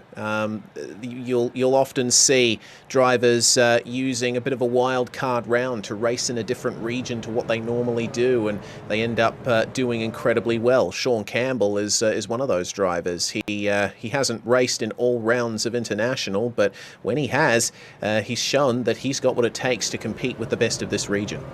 100%. It's been great to watch him, and of course we've seen the likes of Dean Mole from day one. Although being an American racing in this series in the international field has been really cool, and we've had regulars from all around the world join us, not just Asia Pacific as well. So like the likes of Harold Stadler from Austria and Jack Stiles from the UK we've had as well. So it doesn't matter where you're from. The majors literally is for everyone, and the time zones can work quite well. Late night on a Friday night on the west coast of America, you can find yourself racing in this if you would like to. Indeed, and also got to shout out Ilya Sharmov of the Central Eastern Europe Club. Quite the spread as Cameron Dance puts down the power, the green flag waves, and we're racing again here at Twin Ring Motegi. That's the end of the 7th caution so far in this race. Let's see how many more there will be as the field settles into a rhythm already. Dean Alessi starting to lose a bit of momentum here in the battle for the Sportsman lead. Adrian Steffen has a bit of a chance at getting the lead back here. They spent a bit of time cooling those tyres down and almost rear-end contact. There's a bit of space on the inside for Steffen to go into if he so desires, but he's battling understeer at the moment in the wake of Dean Alessi. It's going to be difficult here to get the move done. Maybe into turn one he can do it. They're side by side going in. Alessi gives him a requisite amount of room. It's been a great fight between these two, hard but fair, and they're keeping each other very honest. Alessi gets a slightly better exit. It's going to take a couple of laps for Steffen to complete this move if he ends up doing so. And it looks like he's just edging ahead here coming out of turns 3 and 4. They've got to watch out for Dwayne Burns and Will Leslie behind. Yeah, Burns has got a great view of the battle, but got one eye on the mirror as well as there goes Steffen through. Then Alessi gives up the spot. Now he's got to be careful because Burns is right there to try and get the spot. I don't think this is done though, because here comes Alessi coming back to get the position again. Oh dear. Yeah, looked like a little bit of over-under there. A slightly better exit on the high line out of the corner. But Steffen trying his best to edge his way forward. He is getting a whisper of a draft from Shawn Campbell, which will certainly be helping his case there. And it looks like he's gapped Dean Alessi enough that he's not going to be an issue for a little bit. Oh, Will Leslie, he just clipped the apron. He's lost a bit of momentum out of that as well. Could let Alexander Sheridan and Thomas Hinz by in due course. Lose at least one in there. There's both spots gone, and may even lose one to Gavin Barber as well, just in behind. Barber decides to not try and make the move. Go back to the front because Dean Mole and Cameron Dancer pulled away from Shawn Campbell. Remember, Campbell was right with those guys, but this restart, he just hasn't been able to stick with them, and Mole and Dance are gone, and Campbell is now in the battle with Steffen and Alessi. Indeed, and I'm wondering if the track temperature might have something to do with it. I don't know if we've noticed yet, but the sun is out, and the track temperature has gone back up to 38 degrees. That's going to be a massive change in the way these cars handle. Maybe Campbell was feeling a little bit more comfortable on the colder track. Yeah, of course, the drivers will be trying to adjust the car on the fly, change the roll bar settings, weight jacket to try and get the tyres feeling and the car feeling right as Hinz and Sheridan side by side down the back straight. And the other thing with that too is, you might have changed tyre pressures at the last pit stop because you knew that the track was cooler, and now that the track's heating up again, your tyres might not be lasting because they're going to be hyperheated. So tyre pressures are probably something some drivers will play with during the race, knowing that the temperature is so heavily fluctuating, but Shawn Campbell uncharacteristically lost all that ground, but interestingly, faster than both Dance and Mole on the last lap and closing the gap back in. Bringing Steffen and Alessi with him, though. Oh, yeah, this is going to be interesting. It looks like Dwayne Burns might be part of that as well. Burns, of course, up behind Dean Alessi at the moment and has a sizable gap to Thomas Hinz behind, who's managed to make his way to the front of the pack that he's leading. And that's how things stand at the moment for the last few positions in the top 10. It's Sheridan, Leslie and Barber who still occupy those positions, and Barber continuing to hold on to what has been a very consistent run so far. But things are going to start to heat up here in the battle for third, with Campbell, Steffen together, Alessi and Burns together. They've started to split off into their own groups, not quite as close as they were. And Dean Mole still focusing on Cameron Dance up ahead. We ride on board with Dwayne Burns of Avatar Auto Racing as he closes in here on Dean Alessi. Straight down to the inside of 3 and 4 goes Alessi, but you'll see Burns come back at him here with a slightly better run on the throttle. Just managing the oversteer and setting up a move here into turns 1 and 2. He's alongside at the turn-in point, and Alessi leaves him the room. And you can see from the onboard here the difference in the corners. So you saw through 3 and 4 down to 4th gear at 8,000 RPM, through 1 and 2 6th gear at 9,500 RPM. That's the difference in the corners. There's so much difference between the two. Incredible how different they are. Yeah. This is an oval that, if it were still used for racing today, would probably have a reputation similar to that of Pocono or Darlington. You have to approach it like a road course in some regards. Yeah, compromise setup to get a balance between the two and have neither as a perfect setup. Interesting too, the gear ratios that some drivers are running too. I've seen other drivers, haven't necessarily seen too many, but I have seen a few drivers who are dropping back to third gear through turns 3 and 4 so that they can get some momentum and drive out of the corner. And most of them are using fourth, but some are dropping back to third, so they're not opting for 6th gear. So very, very interesting that drivers have gone that way.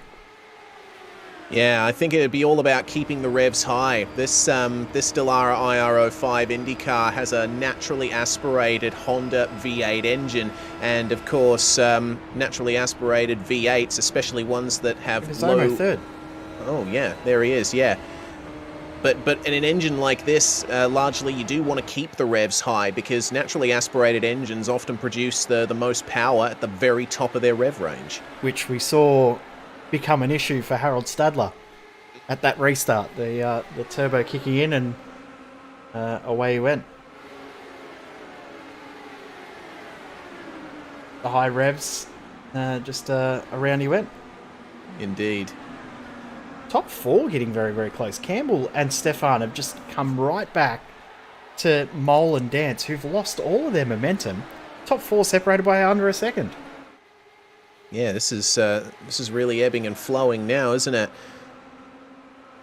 They've really caught up, have Steffen and Campbell, and starting to monster the back of the very striking Kinetic livery of Dean Mole. I do like the livery that Kinetic has gone with for this car. Really suits it with their colour scheme. But of course, that's going to be the last thing on Dean Mole's mind at the moment, is his view of the lead is Cameron Dance just slowly starting to shrink away here. But yeah, very, very striking there for Kinetic Racing.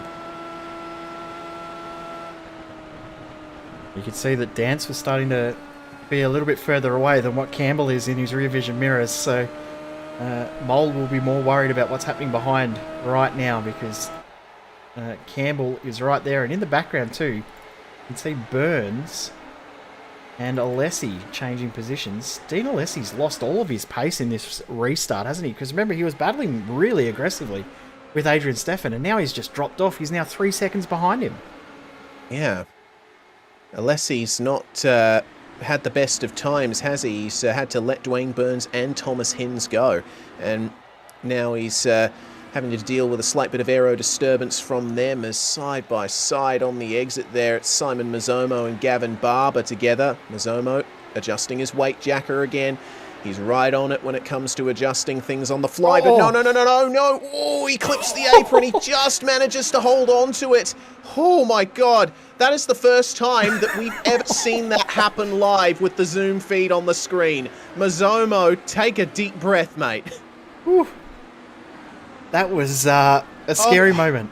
I thought that was race over for both he and Barber, because if he had looped it, he would have ran straight into Gavin Barber and taken him out as well.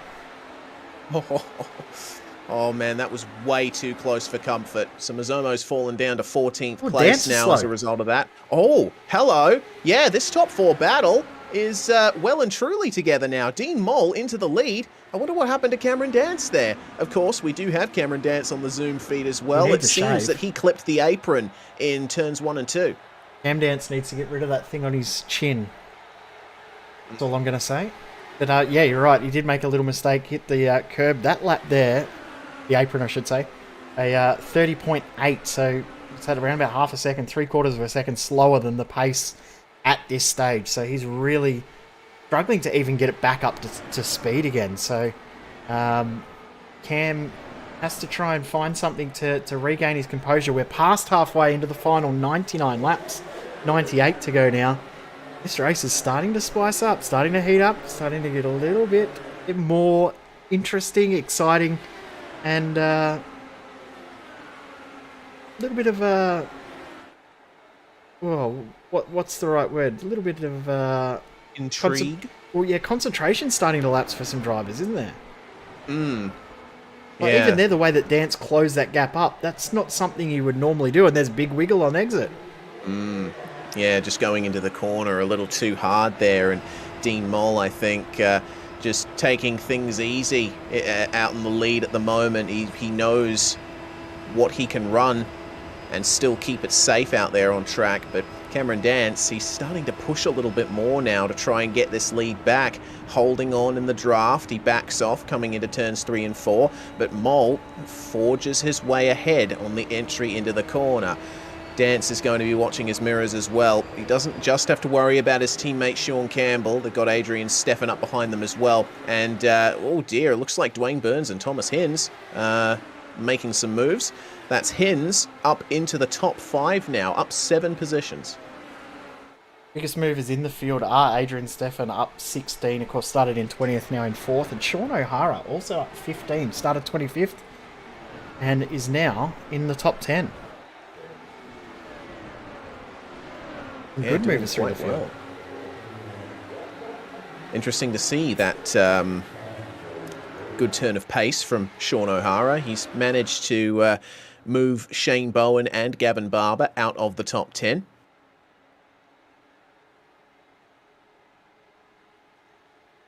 Dance closing that gap back in again, but I think he's just getting the momentum in the wrong spots on the track. Can't quite take advantage of the run into turn 3. Not quite enough momentum to get it into 3, and then has to back out of it before the exit of 4. Can't carry the momentum in enough. So, trying to work out where he can get this done to get back into the lead. These guys also probably coming up maybe 15 laps until the end of their stint, maybe only 10. So, pit strategy is starting to be a factor that these guys are going to have to start to consider too. Yeah, we're starting to get up to the point where the fuel tanks will be running out. 54 laps completed since the last pit stop for our leaders, and yeah, pretty much everyone down to JM Thomas in 16th. Remember, JM Thomas, he's a little bit offset in terms of strategy, wanting to try and get his way up further to the Sportsman leaders. For the lead of the race, Cameron Dance goes for it on Dean Mole into 3 and 4 and manages to get ahead by the mid-corner, but will Mole be able to come back at him? Looked like an ever so slight slide there for Cameron Dance, and Mole, he's not quite far up enough to go for the move. Dance will just move down and stay a little bit off the racing line, and the track would be a little bit cooler slightly off the racing line. That's probably why Dance is running up there. He just wants to try and preserve his tyres, maybe not put so much steering in as well in turns 1 and 2. Definitely in 3 and 4, you want to go down to the very inside, as Campbell now just about gets it done on Dean Mole. Now, interesting thing too, if we stay another 10-15 laps green, we're going to have to see green flag pit stops. I don't know how many drivers are going to not loop it on pit entry, because it is really, really tough entry. As we said before, it's really narrow. And then exit as well. They'll be trying to make sure that they capitalise speed on exit.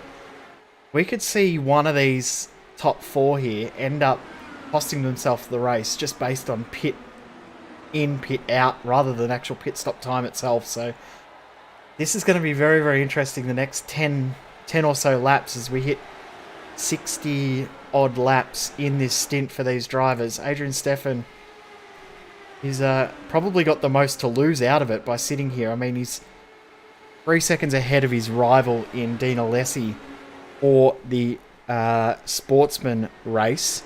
Now, interesting, JM Thomas, we've said about him needing to win this race to win the championship. He's now in 4th in class. So he's starting to close that gap in as Dean Alessi's in. Here we go. All right. The first to blink is Dean Alessi for the first green flag pit stop of the night. He'll filter down. We'll see how much he loses. You're definitely going a lap down if you decide to pit under green flag conditions. As Shawn Campbell now, the second of a Fitstyle 1-2 up at the front of our field as things stand. But Dean Mole still keeping both of our top 2 very honest, as we see the number 7 of Shane Bowen trying to chase down Shawn O'Hara. Bowen's now back into the top 10 thanks to Dean Alessi pitting, and hopefully for him the rest of his race goes well enough that he'll be able to get a bit further up and join his teammate Dwayne Burns. It's a bit of the inverse situation to the start of the race. It was Bowen who was better than Burns at the start, but circumstances have changed that a little bit, as just up ahead of Shane Bowen, Shawn O'Hara had a big fat slide out of turn 4, and that almost brought a caution out, I think. Just as we were talking up how good a job he's done, it's gone and ruined it. That wasn't on us. We can't claim the commentator's curse on that one, can we? I don't think so. Let's see how it worked out for him. Coming down into 3 and 4. Yeah, just maybe a little bit below the apron. Over the bump. Bit of a slide, sends himself down the circuit, and fortunately manages to keep up that momentum. Didn't look too bad from the TV angles, but no doubt in car he would have been absolutely holding on for dear life. And interesting that Adrian Steffen's decided to back off a little bit from the guys ahead. Now, I'm thinking that he's probably thinking around when he's going to pit, and thinking, well, I'll give these guys a little bit of a wide berth to make sure that they don't pit in front of me and I end up running them over. As we said, he's got the most to lose from this. He's already used his spare car, back out there now in 4th. He'll want to win this race, and he won't want to end up having an incident to take him out. Yeah, I think it's the right way to go here for Adrian Steffen. Try to stay out of trouble here, and obviously if there's an incident for the guys up ahead when they decide to come in, he'll have a bit more time to react and potentially take advantage. But majority of the field staying out of the lane still, as we enter the 64th lap of this stint since the last pit stop. Of course, 84 laps to go for all of our drivers up here at Twin Ring Motegi. Now, one thing, Reese, is we were talking about J.M. Thomas. He pitted under that last caution when everyone else didn't. So Thomas has got half a stint advantage on Adrian Steffen. That could come back to play into a huge favour for him. So he's only 36 laps into his stint. Compare that to Adrian Steffen, who is now 65 laps into his stint. I love hearing about all this. Sorry, Jonathan Bennin. I love these strategy races. Yeah. Always keeps things very interesting. So J.M. Thomas, I'd say, probably the main story of this race so far. Whether or not he'll be able to work that strategy out and put himself up in the Sportsman lead towards the end. Still a very long road to go, and a very difficult one as well. But he certainly put himself on the right track to do it, as the lead is now starting to come up to a bit of lap traffic. Ilya Shamov is back out on the circuit, but his car is carrying a fair bit of damage. I believe his spare car has already been used, and yeah, it's not looking too fun to drive there for Ilya. No, he's definitely struggling out there, but what we have seen is he's been very, very courteous and lifting off the throttle, and even at the last restart he did tuck down to the inside and let everyone go on the outside, which ensured that nobody got a penalty for passing on the inside, as in comes Dean Mole and Adrian Steffen almost made contact. I think that's why we saw Steffen back off a little bit. Yeah, that makes sense. God, that was close. And how good of a replay is this going to be? On board with the number 56 of Adrian Steffen, you'll see Mole go down to the bottom line here, down onto the apron. You start slowing down on the racing line here and try to get your way in, barely a quarter of a car width between them. And that could have gone oh so very wrong so very quickly if Dean Mole had lost the rear. Dance in, meanwhile, Shawn Campbell filters through into the lead of the race. See how this affects things. Also in is Stefan O'Hara. Dan Stevens has stayed out. Yeah, interesting. Dan Stevens has already made 10 pit stops in this race. Campbell and Burns in. Oh, yes. Well, here we go. Certainly coming alive now. Alexander Sheridan, Will Leslie, Shane Bowen, all in as well. Simon Mizomo jumps in. I think it's wondrous that there haven't been any big crashes yet. I might have just put the commentator's curse on that, but I have to say, so far, the drivers have been reasonably careful with how they've been going into the lane. Very much so. It's been very, very cool to see. I just noticed Shawn Campbell's pit stop a little bit longer than what we may have expected, and Jake Fox, who pitted under the last caution, also a little bit longer pit stop. Now, interesting race. Have a look at who the race leader is right now. Yeah, it is J.M. Thomas in the 386, and he still has, I'd say,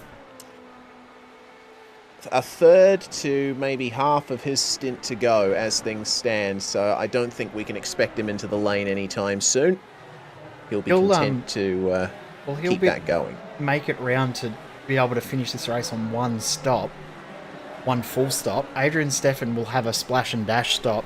Gap between them at the moment is quite large, so J.M. Thomas has played himself back into this race very, very nicely. It's great to see how well he's done to get himself back into the race, because we written him off when he was a lap down, but back onto the lead lap, and all of a sudden he's into the race lead and in contention to win the class.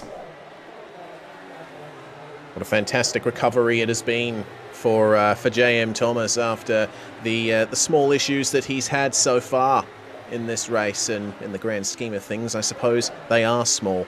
As the battling continues, that's the 034 of Dean Alessi, who's fighting hard with Adrian Steffen for what is now fourth at the moment in the sportsman class, 8th and 9th overall. And Cameron Dance, I think, nearly had a bit of an issue with Ilya Sharmov more towards the front of the field. Actually, was there contact? It looks like there was. I don't know if we need a replay, but yeah, there was some ever so slight contact between Cameron Dance and Ilya Sharmov coming out of turns 3 and 4. It's unfortunate that they've made contact. Yeah, there we go. So hopefully there's no damage to Cameron Dance. It looks like the car's responded okay. Yeah, I don't see any damage. Wheel looks okay, so we'll tell pretty quickly based on pace, but definitely no meatball flag or anything, so you might have got away with that one. Interesting, the battle at the front of the field between J.M. Thomas and Jake Fox. Both of these guys are on alternate strategies, so both of these two could find themselves in contention for the race win. Yeah, entirely possible here. Jake Fox, of course, up ahead of Thomas Hinz in 7th, of course, with the way the pit stops have shaken out, and with these alternate strategies we're seeing from the drivers in the top positions at the moment, it's only the top 6 that are on the lead lap at the moment. Oh, take it easy. Jake Fox just clipping the apron. Thomas Hinz having to back out of it there.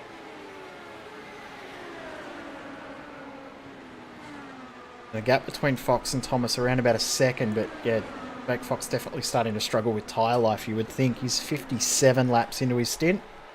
Decides to back out of it a little bit. Let Brett Loxton through, I believe that is. Or is that maybe Thomas Hinz? And also the 56 there of Adrian Steffen. So that is Thomas Hinz that he let through. And also coming through is Dean Alessi. So these three are all battling for position there. That is 7th, 8th and 9th that has just gone through.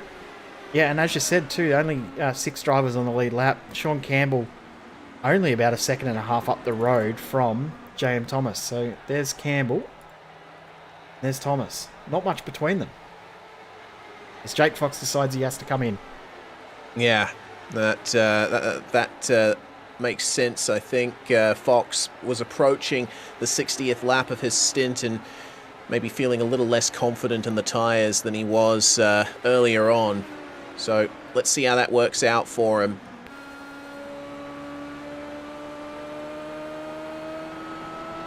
As Cameron Dance and Dean Mole fight for 4th place here, no 3rd now, with Jake Fox jumping into the lane, and that'll be them continuing to remain on the lead lap here. Interesting too that we talk about Dan Stevens pitting so regularly in that previous caution period.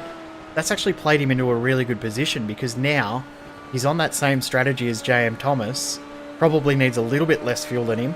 So he's got one full pit stop to go, but he finds himself in a really good spot in the lead of the pro class, he may actually come out and find himself in about 4th or 5th after the pit stops.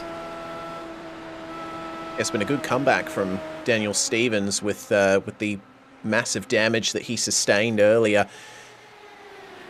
Just goes to show when it comes to oval racing with cautions, sometimes the best thing to do is just trundle through the pits lap after lap, and you can end up getting your race back by going a bit slower. He's got some good company here. Shawn O'Hara in 11th behind, and O'Hara trying to keep behind Shane Bowen, Simon Mizomo and Gavin Barber. These guys all fighting for the first couple positions outside the top 10. And Daniel Steffen, of course, on the lead lap. He has no obligation to let these guys go. But I'm wondering if Shawn O'Hara will be seeing his teammate in front of him as a benefit or a hindrance here. They're probably trying to work together and just... maybe O'Hara is using this as an opportunity to save a dash of fuel. Fuel mileage is going to be an impact or be a factor later on in the races. Or what was the race lead, it's now for 3rd on track. Dean Mole is getting very, very aggressive behind Cameron Dance trying to get through. This is getting quite spicy between these two. Looks like a much better exit there for Dean Mole out of turns 3 and 4.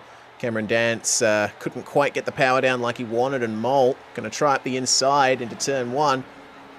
The lovely open corner here, but he's just gone a bit below the apron. I saw a micro slide there from the number 31, and he loses that momentum once again.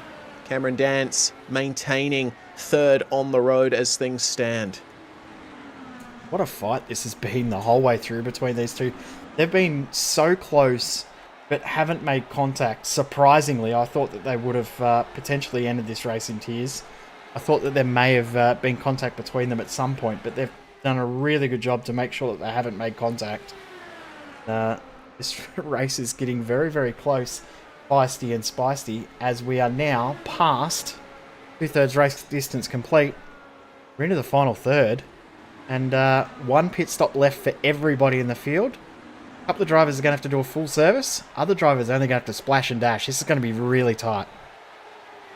Once again, Dean Mole going up the inside of Cameron Dance. These guys seem content to be trading positions for the time being.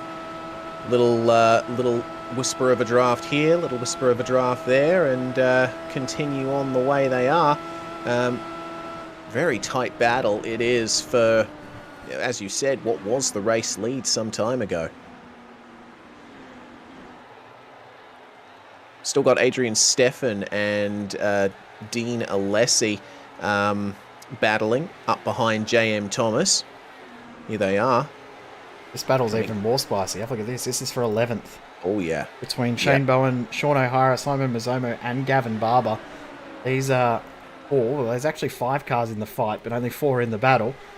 It's very, very tight between them all.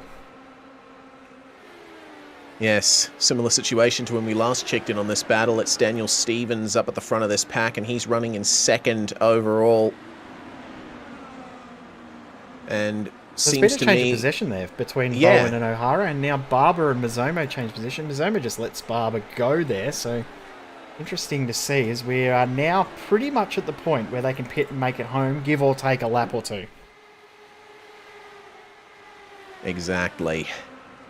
So who's going to be the one to blink first, as there goes Shane Bowen up the inside of Daniel Steffen. Manages to get himself some clear air there. Will Leslie up ahead as it looks like JM Thomas making his way into the lane now. That was 58 laps that he completed on that set of tyres, and Daniel Steffen shouldn't be too far behind him. Yeah, he's currently on lap 58 in this stint, so he'll probably be coming in this lap, and the way he's moving over to the side of the track, I'm suggesting that's what he's doing. But one thing to note here, JM Thomas is going to come out. He's fueled up pretty much to make it home, may have to come and splash for 1 or 2 laps, but wherever he comes out, every single car ahead of him still has to come back into the pits and get fuel. So he's in a great spot, not only to win the class, he could win this outright here. He could. Entirely possible. I mean, if someone had come up to us at the start of the night and told us that that would be the case, we probably would have hung our mouths open in disbelief. But yeah, turns out, especially when he was a lap down. Yeah, it turns out J.M. Thomas has engineered this race to his favour, potentially able to go all the way to the end from here. And we can say the same for Daniel Stevens as well. We'll see whether or not he can keep in the fight for the top 3. And the guys that we're watching here, Dean Mole, Cameron Dance, are probably 20 to 21 laps short. So we're going to see them with about 25 to go, I'm going to guess. But one caution will undo all of the hard work of J.M. Thomas and Daniel Stevens. They're both fueled up to make it home. But one caution changes everything in this race. And it puts all of their hard work to nothing as new leader. Oh, right on cue. That's Jay. me doing that Simon Mizomo around. Oh, wow. Poor Simon Mizomo. Rear wing is gone on that thing. Was another car involved in this, or was it a solo error? Mizomo was fighting very well for that roundabout P11 area as he comes out of turns 3 and 4. He just washes up into the wall and then rear ends the pit wall. Unfortunate for Mez. Has he already used his spare car? No, he has not. So he's still got his spare That's car good. available. He'll come in and use that now, but it looks like he will go a lap down. Interesting thing with this too is that every single driver will come into the pits and splash fuel in the car. There's no point them going and trying to get to lap 20 to go and put fuel in then. They might as well do it now, and then they can battle on track all the way to the end. Well, I'm noticing a couple of drivers are trying to do some quick maths at the moment. I don't see any calculators, but I can see brains ticking. Yes. Yeah. The cogs are turning. Certainly some cogs turning in our heads too, Jay. We're not quite sure where this race is going to go from here, but everyone on the Zoom feed in deep thought at the moment as to what exactly to do here, as everyone jumps into the pits except for Gavin Barber. Barber's stayed out on track, and he'll filter through into the lead. Peter Matson stays out. Of course, Daniel Stevens stays out as well, and as well as J.M. Thomas, so they all filter through. Yeah, I'm wondering too if the staying out from Gavin Barber is just to help, potentially help Dan Stevens in his little battle there, because he may be able to, not intentionally, but just in the nature of the race, check up J.M. Thomas a little bit to get him involved. Also staying out was Peter Matson. Dance has rejoined the race in 5th. And we've got Dean Mole and Shawn Campbell, the next couple of drivers. So everyone except for Barber and Matson are now fueled up, ready to come home. But wow, hasn't this race taken a turn? And yes, that was me, commentators cursing, as perfect as you like. Yeah, that's when it comes to commentators' curses, a complete bullseye. This is going to be an incredibly interesting race with 56 laps to go and everyone filtered through. I think probably a good time, Jay, for us to take a little bit of a break, refill our water and energize ourselves for the final quarter of this race.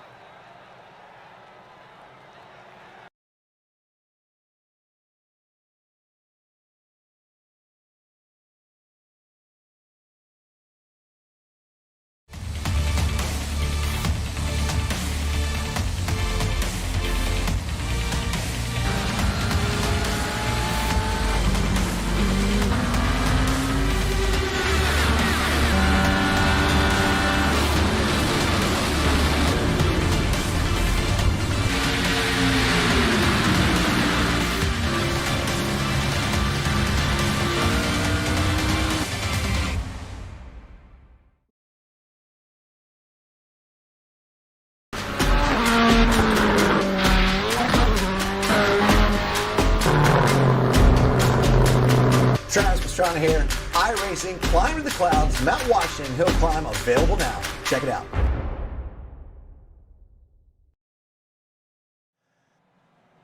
You're watching the International Division of the Majors Series. We're about to go green after The most recent of many cautions in the Indy Japan 300, the final round of the championship for this season. It is Gavin Barber who currently leads from J.M. Thomas, and they stayed out on this last pit stop as, oh my goodness, that was a very aggressive start there from Gavin Barber, too aggressive from J.M. Thomas. He's already lost a position to Daniel Stevens there, very lucky to keep it out of the wall, and it looks like the caution's back out again, Jay. Wow.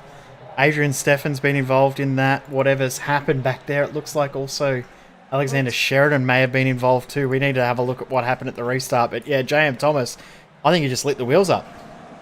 Yeah, that he did. As we go to the replay, what on earth went on here to bring the caution back out? Looks like big concertina there, and that's what happened. That's what happened to Adrian Steffen. Goodness. That's another look at that. Yeah, we do. That's a real shame for Adrian Steffen. He's one of those contenders for the Sportsman victory. With that checkup, it looked like Steffen took avoiding action, and man. So what happened there is Steffen's got a really good launch, and then he's remembered at the last second, cannot pass on the inside. Checked up to try and avoid it, and in the process has locked him up and made contact. So we talked about that before. You can't pass on the inside before the start line. And Adrian Steffen realised it, but realised it a little bit too late. And so now has a fair amount of damage to the front, maybe a little to the rear as well. He got knocked about there like a ping pong ball off the restart. One of the MFR cars making contact. I think it might have been Shawn O'Hara who has jumped into the pit lane now to get that damage repaired. Just as I say that, new front wing on the car. Got a few more drivers in the pits here as well. Gavin Barber's in. Cameron Dance is in as well. And there's damage to the back of Dance's car. Okay. So in that start with J.M. Thomas, when we flick back to look at Adrian Steffen, I think there was contact between Thomas and Dance. There might have been. May need to look at that. Yeah, I'm going to rewind and have a look myself. Yeah, looks to me like Dance had to check up behind Simon Mizomo, and Dean Moll got into his rear. There we go. And there it is. The rest of the incident back there. And there's Adrian Steffen spinning. Yep. That's just come from old tyres versus new tyres and full tanks of fuel and not enough fuel in the car and all different sorts of things like that. Interesting dynamic to the restart, but Cameron Dance has his spare car available, but at the moment not opting to use it. He's going to try and get his damage fixed, see how the car is. He's going to do what Dan Stevens did earlier. He knows he's going to be the last car on the lead lap, so try and get the damage fixed if you can. But I know he's watching the broadcast. He'll know that he's got a lot of damage on the back of the car. He'll come back in the next lap and use that spare car because he knows that the car can't be fixed. Yeah. Yeah, and I think, in circumstances like that, when there's damage to the rear and damage to the rear wing, it's extremely difficult for it to get properly fixed if you just decide to go to the conventional repair route. Yep. And we saw Dan Stevens attempt at it and then realised, no, it's not going to fix itself, not going to get repaired well enough. So he'll come in and get that spare car now, stay on the lead lap. And I mean, at the end of the day, this race for him is just about having fun and enjoying the championship because he's already sealed the championship, sealed it 2 rounds ago with a great result. Where were we 2 rounds ago? It was at Phillip Island, I think, with a second and a third. So behind Thomas Hins, and there you can see Dance has used the spare car, the rear wing's fixed, and away he goes again. But J.M. Thomas, he'll probably be feeling a little bit sheepish around that one. I mean, the fact that we've seen Harold Stadler do similar already, we've seen a few drivers do it, but when you're in such a fight there, it's... I don't know what the right word is. It's not embarrassing. It's just you feel ashamed for yourself, but not only that, you feel bad that you've ruined other people's races as well, but there's no intent in what happened. He was trying to do the right thing. He just couldn't get the way with the power in the rear of the car. Yeah. It's the It's the old issue of wanting to be quick on the power so that you get a good launch, but not being so quick that you spin up the tires. Remember, these are oval racing tires. They're specially constructed to operate at their best under high load at high speed. So when you're trying to negotiate a start with them, it's very easy for them to spin up. And the pressure at this point too, when you're this far into the race too, I mean, you can see the finish in sight. And I mean, Thomas has probably realised too, his nearest rival in this race at the moment is Phil Otto back in 13th. So he's got heaps of room, heaps of pace. So he's got heaps of room behind him to breathe at the moment. Adrian Steffen's just had to come in and get damage fixed, so he'll be feeling a bit sheepish as well. This has just made the Sportsman race almost fall perfectly into J.M. Thomas's hands. He won't want to do the same again because that's literally throwing the championship away. At the moment, as it stands, J.M. Thomas is going to steal P1 in the Sportsman Championship with a remarkable, bizarre... I don't even know how to describe it. There's so many superlatives you could use, but yeah, nobody expected it. After lap 10, there was no way that we would have thought J.M. Thomas was in contention to win this race outright, let alone win the Sportsman class. It's been a very odd race, hasn't it, here at Twin Ring Motegi, and Daniel Stevens is going to lead them away. And this time, J.M. Thomas much smoother on the power, though Daniel Stevens does get an excellent start there up at the front of the field. As they file into turn one already, Shawn Campbell trying up on the inside of Dean Mole. Some problems for Simon Mizomo there. He has to stick in the middle of the circuit and let them go. Thomas Hinz is going to get in on this as well, as they're going to go 3 wide down the back stretch here at Twin Ring Motegi. Take it easy, boys. Into turns 3 and 4. Shawn Campbell gives Thomas Hinz the room, and Hinzy tries his best to move forward. Remember, Hinzy started in 12th. He's now fighting for that position in the top 5 with Shawn Campbell. And Dean Mole is still carrying damage from his contact with Cameron Dance earlier, and that's going to play havoc with his race. 100%. Probably didn't realise how bad that front wing is, but you can see it there. Look how much it's crinkled up. It's not affecting the top speed down the straight, but it'll be whether it maybe causes the front left-hand tyre to hyperheat over the length of the run here as he closes in to the back of Peter Madsen. Actually, no, sorry, that is the car of... Oh, something's happened to Adrian Steffen. He's back in the pits. Oh, no. It was Jonathan Bean that Dean Mole is fighting with. Yes. What on earth is going on with Adrian Steffen? So Adrian Steffen got a black flag from that original restart incident and has now only just been able to serve it because of the back-to-back cautions. Oh, man, that is especially painful. He's going to lose a ton of time out of that as Dean Mole goes for the move on Jonathan Bean into turn 1 and tries to drag Thomas Hinz with him and succeeds. Let's see what Thomas Hinz can do to advance forward. Hinzy's on an absolute charge on this restart. Look at him go. Yeah, he's already up 3 spots from where he restarted this one. So, Hinzy well and truly making moves here side by side with Dean Mole. Now, in the Sportsman fight, we're going to talk about it. J.M. Thomas leading. There is only one other car in Sportsman on the lead lap at the moment. So, everything is falling into J.M. Thomas's hands. It is his to throw away now. It is his championship to lose. Yes, and Peter Madsen, his teammate at Gentleman's Sim Racing Club, is the car in question. Phil Otto is still showing up as on the lead lap for me, down in 14th, but he's a long way down. Madsen is on the lead lap as well, but he is not in the fight because he still has to come in and make a stop. Yeah, exactly. Yeah, this is going to be an interesting fight between these 3, well, these 4 now. Thomas Hinz still dragging Dean Mole along with him, and Hinzy now up on the back of the 2 gentlemen's cars. How on earth is this going to work out for them?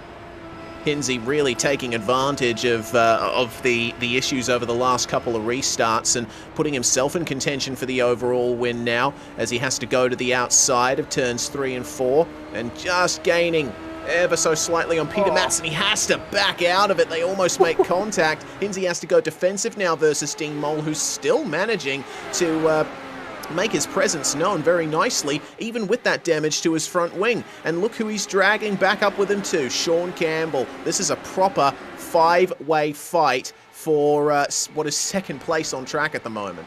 Yep, and Dan Stevens leading the way and starting to break away from these guys too, and he'll be loving hearing that these guys are fighting hard because he's got a teammate in there, as you said before, that was Jonathan Ben, I believe. So he's got guys that are in there, and they'll be telling him what's going on. He'll know that these guys are fighting and fighting hard, but he'll have one eye on what's going on as well as J.M. Thomas gives up the spot to Thomas Hinz. And if Thomas is smart, he will just let these guys go. There's no point in fighting in this. The car that he's battling is Phil Otto, and Phil Otto, it doesn't have the pace to match him. Yeah.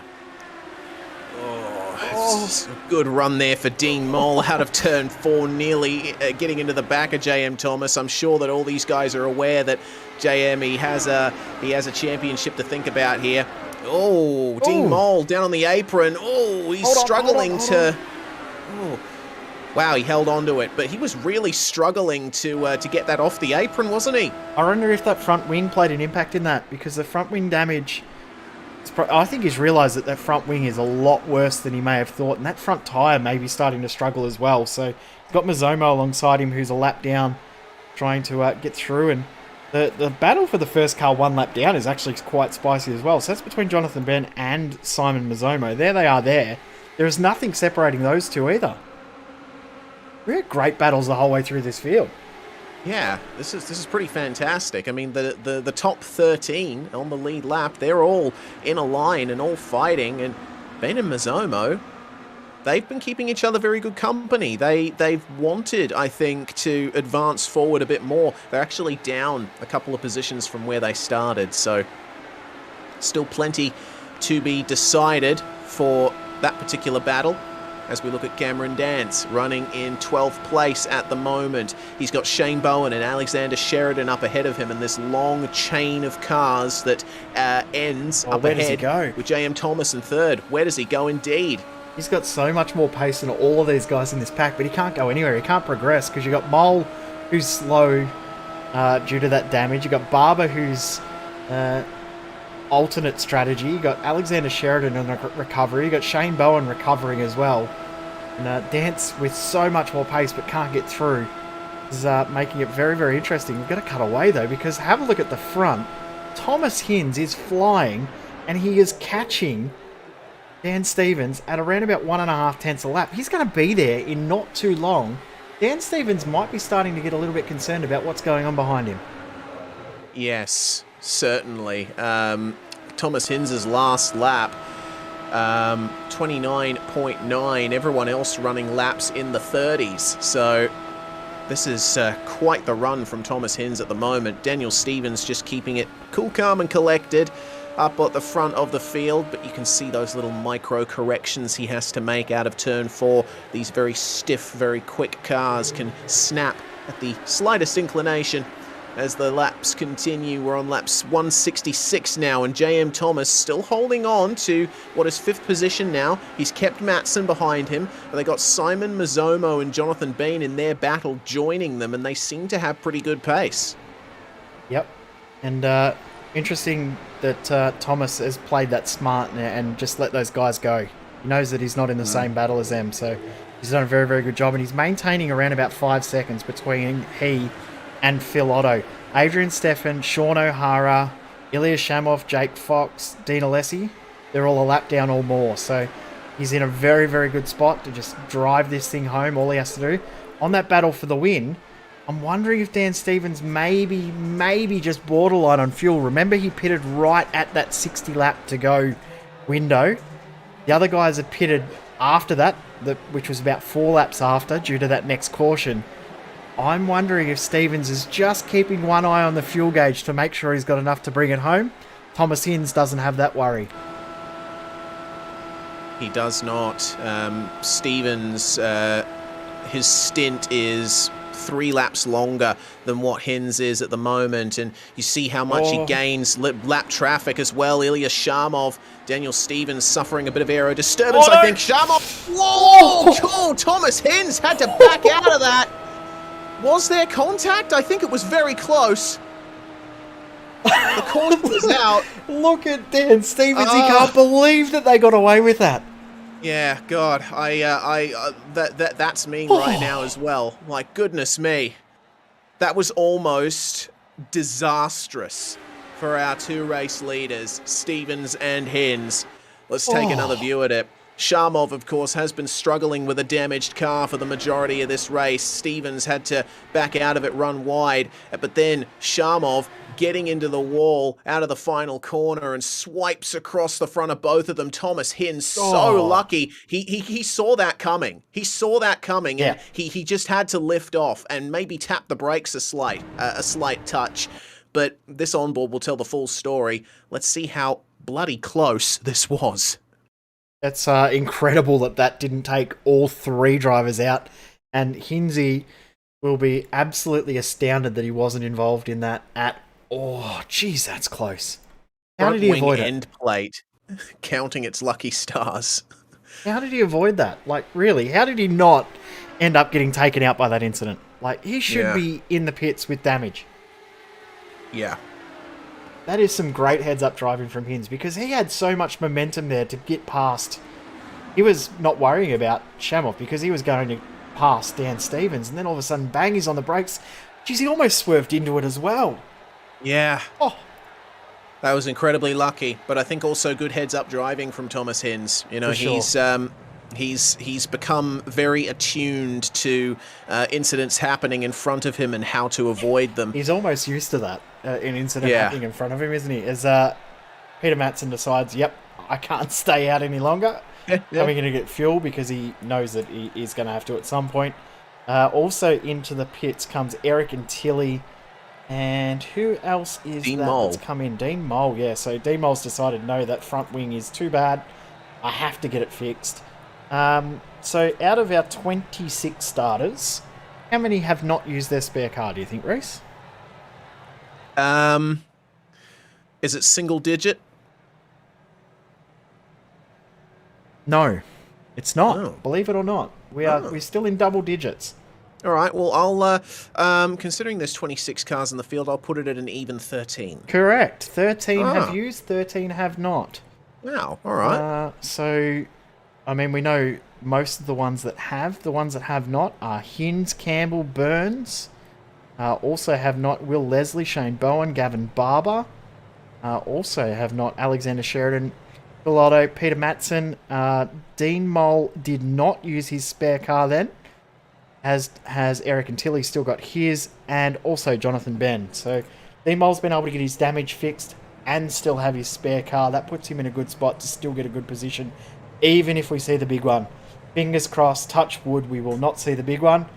But you never know what's going to happen in these races.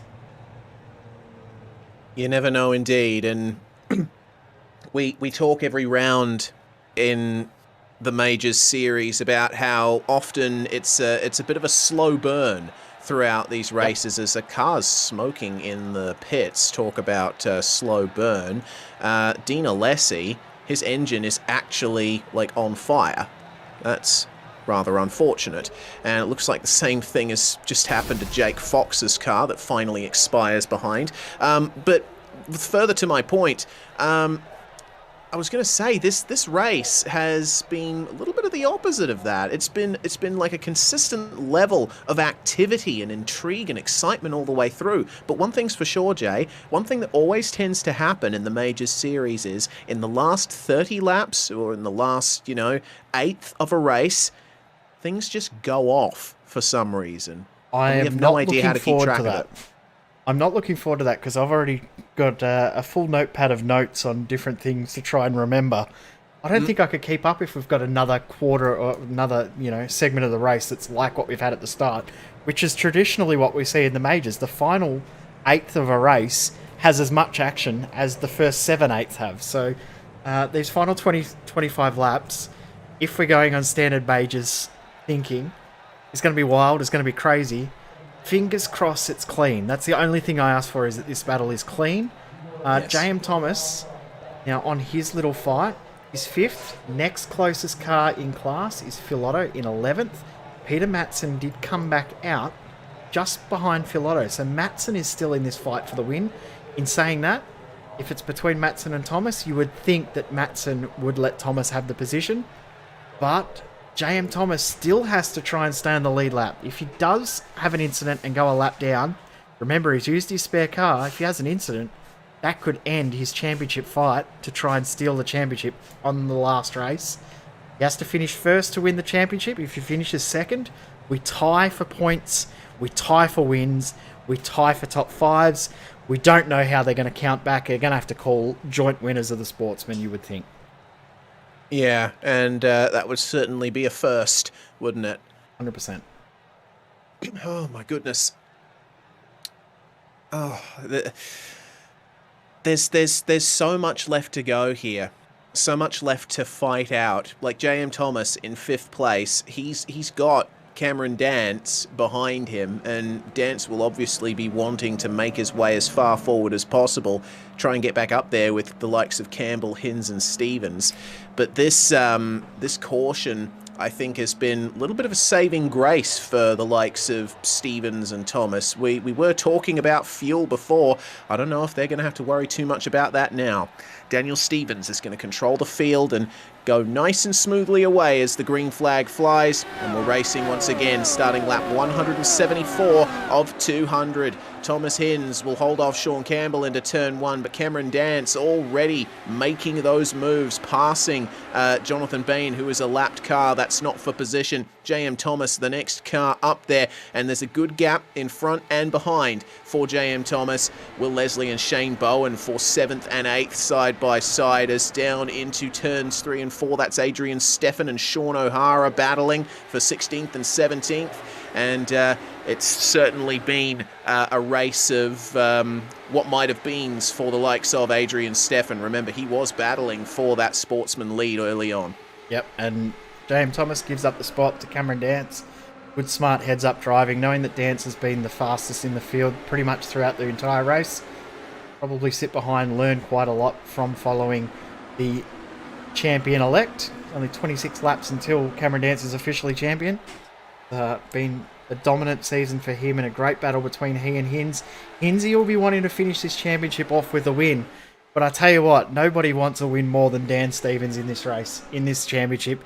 He's deserved race wins and has missed out time and time again. He deserves a great result, but deserves a win even more. Yeah, of course. It's been a stellar drive from him actually so far.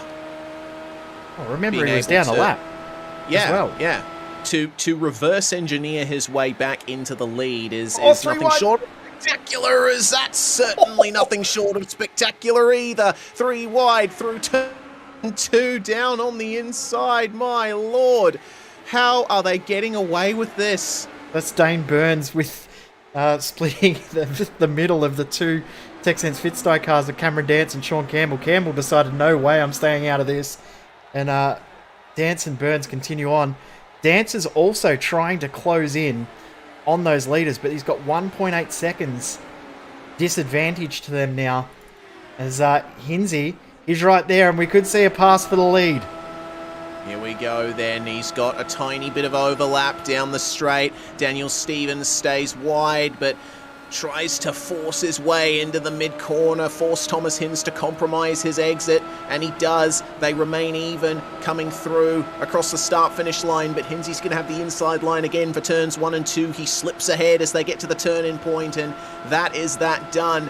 Daniel Stevens is going to have to slot in behind and maybe go for an over-under. He wants that lead back more than anything. Definitely does. He's going to try and fight this all the way to the end, and these two are going to fight the whole way to the checkered flag. You can feel it, you can sense it, and interesting that Dance isn't able to close in even though these two are fighting and changing positions. That gap is staying at 1.8 seconds, so Cameron Dance doesn't have the pace to match these guys who are fighting, but they're not holding each other up. They've done a really good job in the way that they've battled in this little fight for the lead right here. Thomas Hinz now leads for the first time all race long. But an arduous fight for Thomas Hinz. Remember, he started down in 12th and he was running as low as 16th at a few points. So it's been a difficult night for him to get back up there. He goes a little wide in turns 1 and 2. Daniel Stevens sticking to the inside line. where the rubber is, where it's probably a little hotter. The track has dropped even lower. It's 32 degrees track temperature at the moment, as there is the view for Daniel Stephens in his sim rig, just having to back off in the mid-corner in the final couple of turns. Cameron Dance is starting to break away from the pack behind, but he just grazed the wall out of the final turn. And Hinzy's just doing enough to hold on to this spot, isn't he? He's just putting his car in the perfect position, not blocking, not driving a defensive line, but he's just, a quarter of a car length over from where Stephens was able to get the move. But here he comes now, side by side through 3 and 4. And side by side through 3 and 4 is all about the battle of who's the bravest to put the power down, because you have to wait and have to wait and have to hold on. They're keeping that side-by-side going very nicely, at least until the mid-corner, where Thomas Hinz has a little bit less steering angle to deal with and keeps the race lead in the midst of that. I think now for Daniel Stephens, it's a case of hanging back, perhaps, and waiting for that final chance. Not going to have long to go, though. It's 17 laps left in the Indy Japan 300 at Twin Ring Motegi. What a race it's been the whole way through from start to finish. We thought after the very, very first caution and then the first restart, when we saw Harold Stadler from the lead of the race, the pole sitter, loop it at the restart. And from there, it's just been a bizarre race of all different bizarre stories. It's been an incredible battle the whole way through, and we deserve a grandstand finish. Interesting too, Cameron Dance is slowly starting to close, and Adrian Steffen... And we've got the caution back out. Stefan and also Shawn O'Hara was involved in that, and Brett Loxton may have been involved as well. But I tell you what, there's 2 drivers out there that are not happy about that caution. That's Thomas Hinz and Daniel Stephens. There's a 3rd driver absolutely over the moon about it. That's Cameron Dance. Yeah, and I can imagine why. That's allowed Cameron Dance quite the chance to stake his claim for the lead again. Well, here's what happened to Adrian Steffen. You're going to see Shawn O'Hara just maybe clip the apron a little bit and go for a tiny bit of a slide here. Ooh. Coming out of turns 3 and 4. At that point, Adrian Steffen was already going up the circuit. You can see Loxton diving to the inside, and I believe that was Matson as well who just avoided that. But tell you what, there's a few drivers that'll be quite happy that they missed that, because that could have ended in absolute tears for a lot of drivers. Watch this from Peter Matson. Yeah, see the pack of very cars close. Just ahead. Yep. Oh, he just clipped the apron himself. There's the contact. Steffen up and over. And how close did this end up being? Yeah. A very well-timed flick to the left there for Peter Matson. And that could have quite easily had Adrian Steffen jumping across the track, right across in front. So it was lucky that Steffen just looped it around and went back in towards the wall rather than coming straight down the circuit. So a few drivers quite lucky and fortunate, none more so than Cameron Dance, who just found himself 2 seconds in a flash with the help of a caution. Absolutely. This is certainly going to be a grandstand finish, as it's 15 to go now. Coming up to 14 across the line next time by. Oh dear.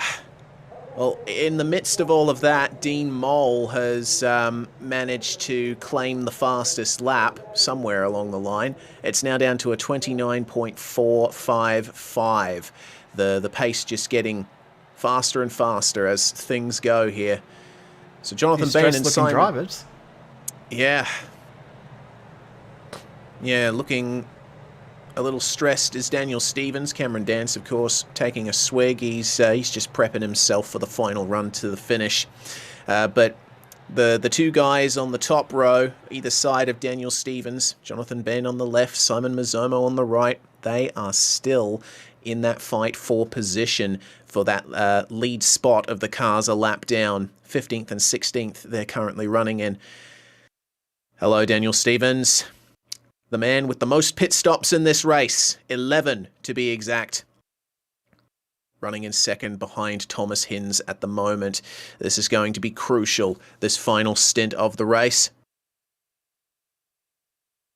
Yeah.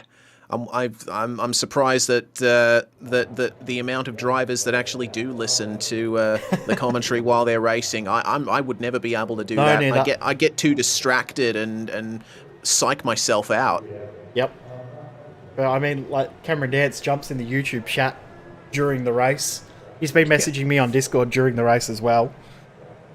So How do they do it? I don't know.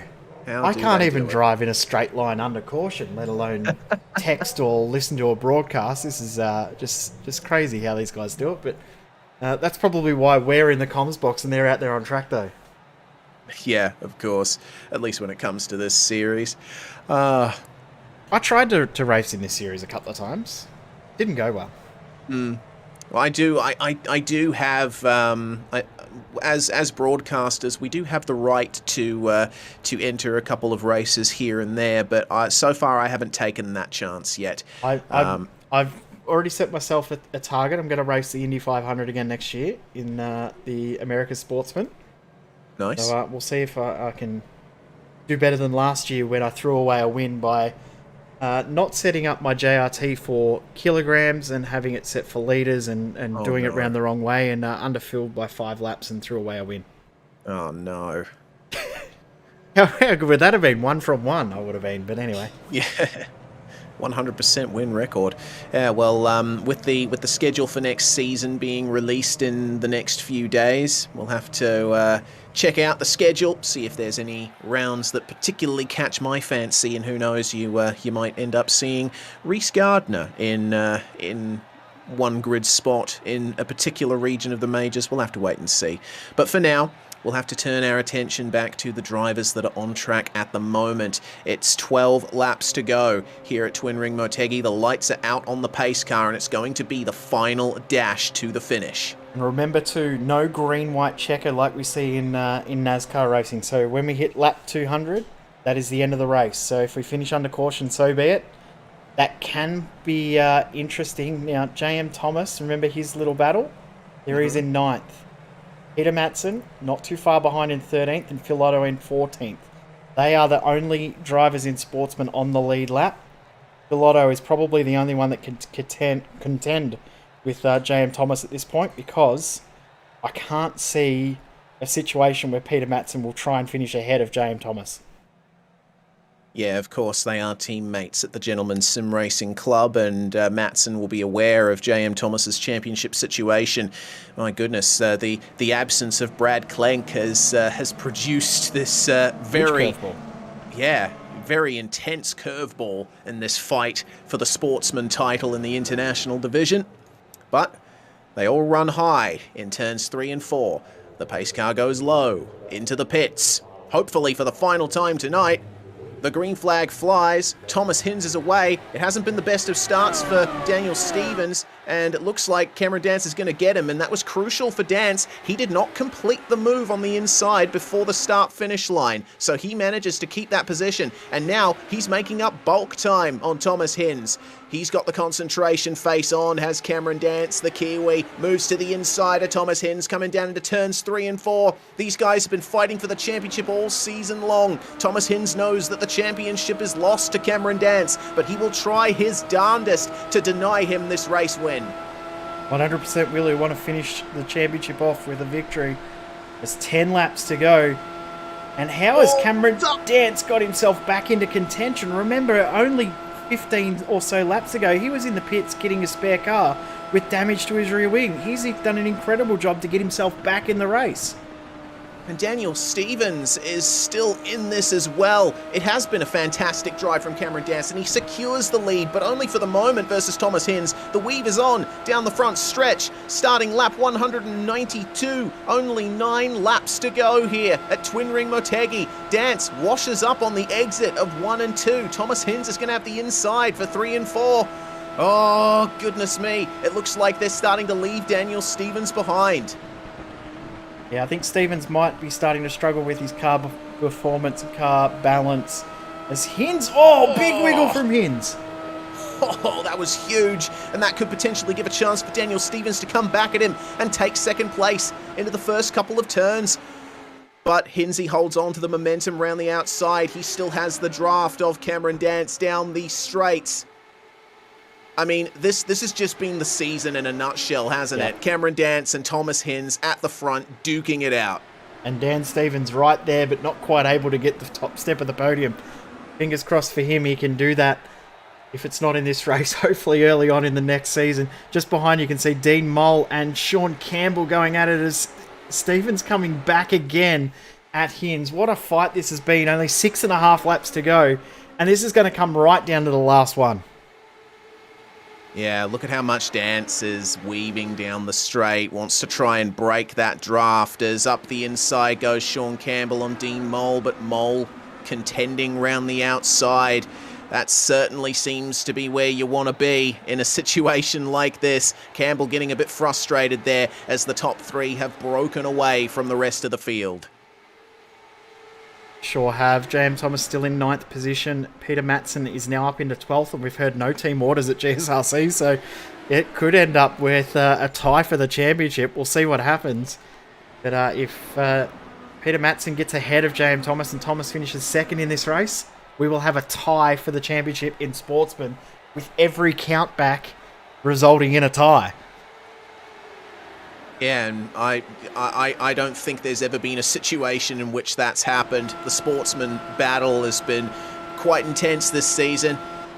As we ride on board with Dean Moll, looking back at Shawn Campbell. Been a great drive from both of these guys as well to keep themselves in those top 5 positions all race long.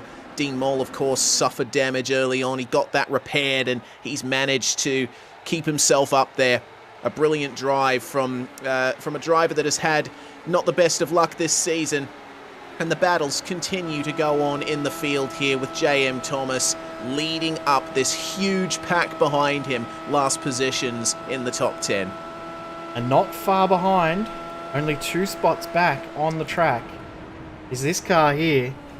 This is the car that could take him out of contention for the championship win outright. Peter Matson is not far away. But just had a little bit of a moment there, and Eric Antilli is up on the inside, so that is a loss of position. We go back to the front, though, because 2.5 laps to go, and this is on. Yeah, for sure it is. Thomas Hinz on the back of Cameron Dance. He has the draft. He has the overspeed. Daniel Stevens can do little else but watch on as these guys duke it out of the front of the field. Cameron Dance comes around to start lap 199. But Thomas Hinz is wise to the weaving down the front stretch. He knows that he will need to get the best run possible out of turns 1 and 2. Fire one up the inside of turns 3 and 4. Maybe even try for the outside. That seems to be where the pace is. Take it easy, guys. Oh my goodness, it all comes down to this. White flag. Cameron Dance, defensive versus Thomas Hinz. The final 2.4 kilometers of the International Majors season. And Dance just running a little bit high there in turns 1 and 2. He keeps up the momentum, doesn't work the tyres too hard. Thomas Hinz, I think, is running out of options here. Into 3 and 4, does he go for any kind of lunge? He cannot. He can't do it. Cameron Dance was champion-elect coming into this round, and he can bring up the number 1 finger in more ways than one here. He wins the Indy Japan 300, and he is officially your International Majors champion. And congratulations, J.M. Thomas, champion of Sportsman by 5 points with a win in the Sportsman class. That is enough to secure him the championship by only 5 points, and Brad Klenk will finish second in the championship.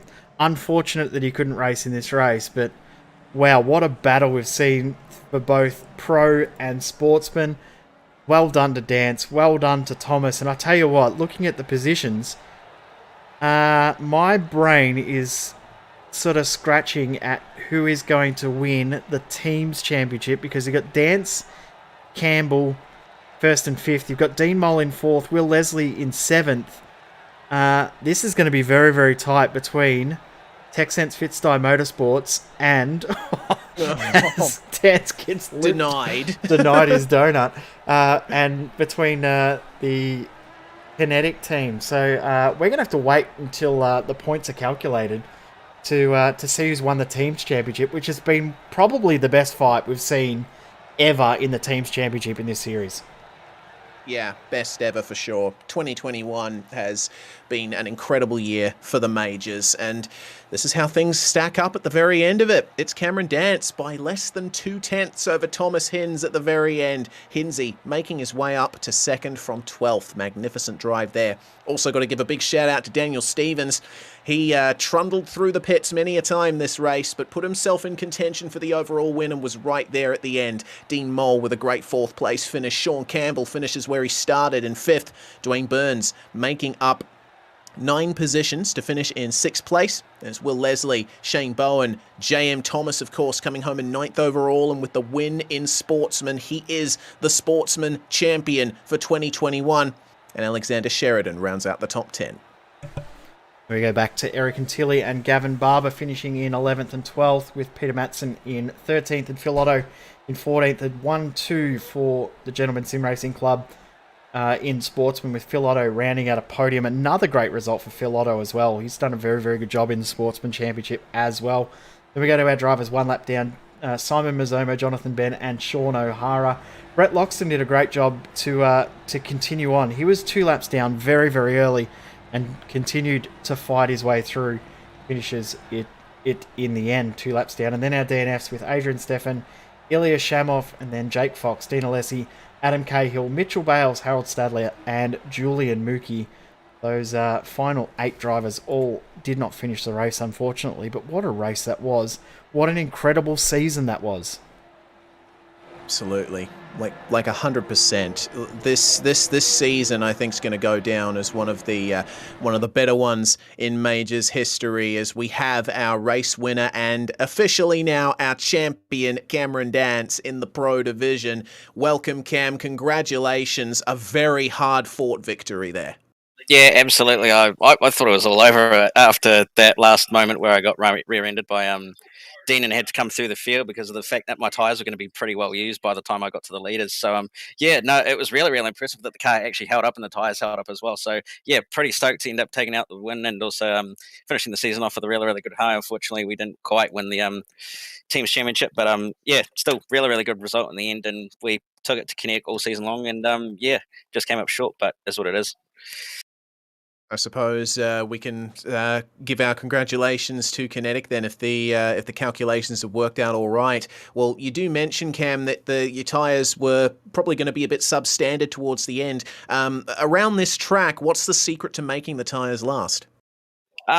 Mostly it's just about being smooth and looking out for what the track's actually doing. I mean, surprisingly enough, this track actually really worked quite well with the V6 tyre and the dynamic track. Like, it impressed me quite largely how much better it actually was compared to V7, where it's a little bit more numb and not really knowing what its car's doing. But yeah, no, it was really, really good, and just being a bit smooth, especially on the exit of 4, where you were trying to get back to 100% throttle as quickly as you can without spinning up that right rear. So it was very, very difficult. I mean, there was a lot of weight jacker playing around that was involved as well to help manage the tyre and keep the car in a balanced situation. But yeah, it's just one of those ovals that seems to really not be too bad on tyre wear, but also at the same time, it's very easy to abuse them.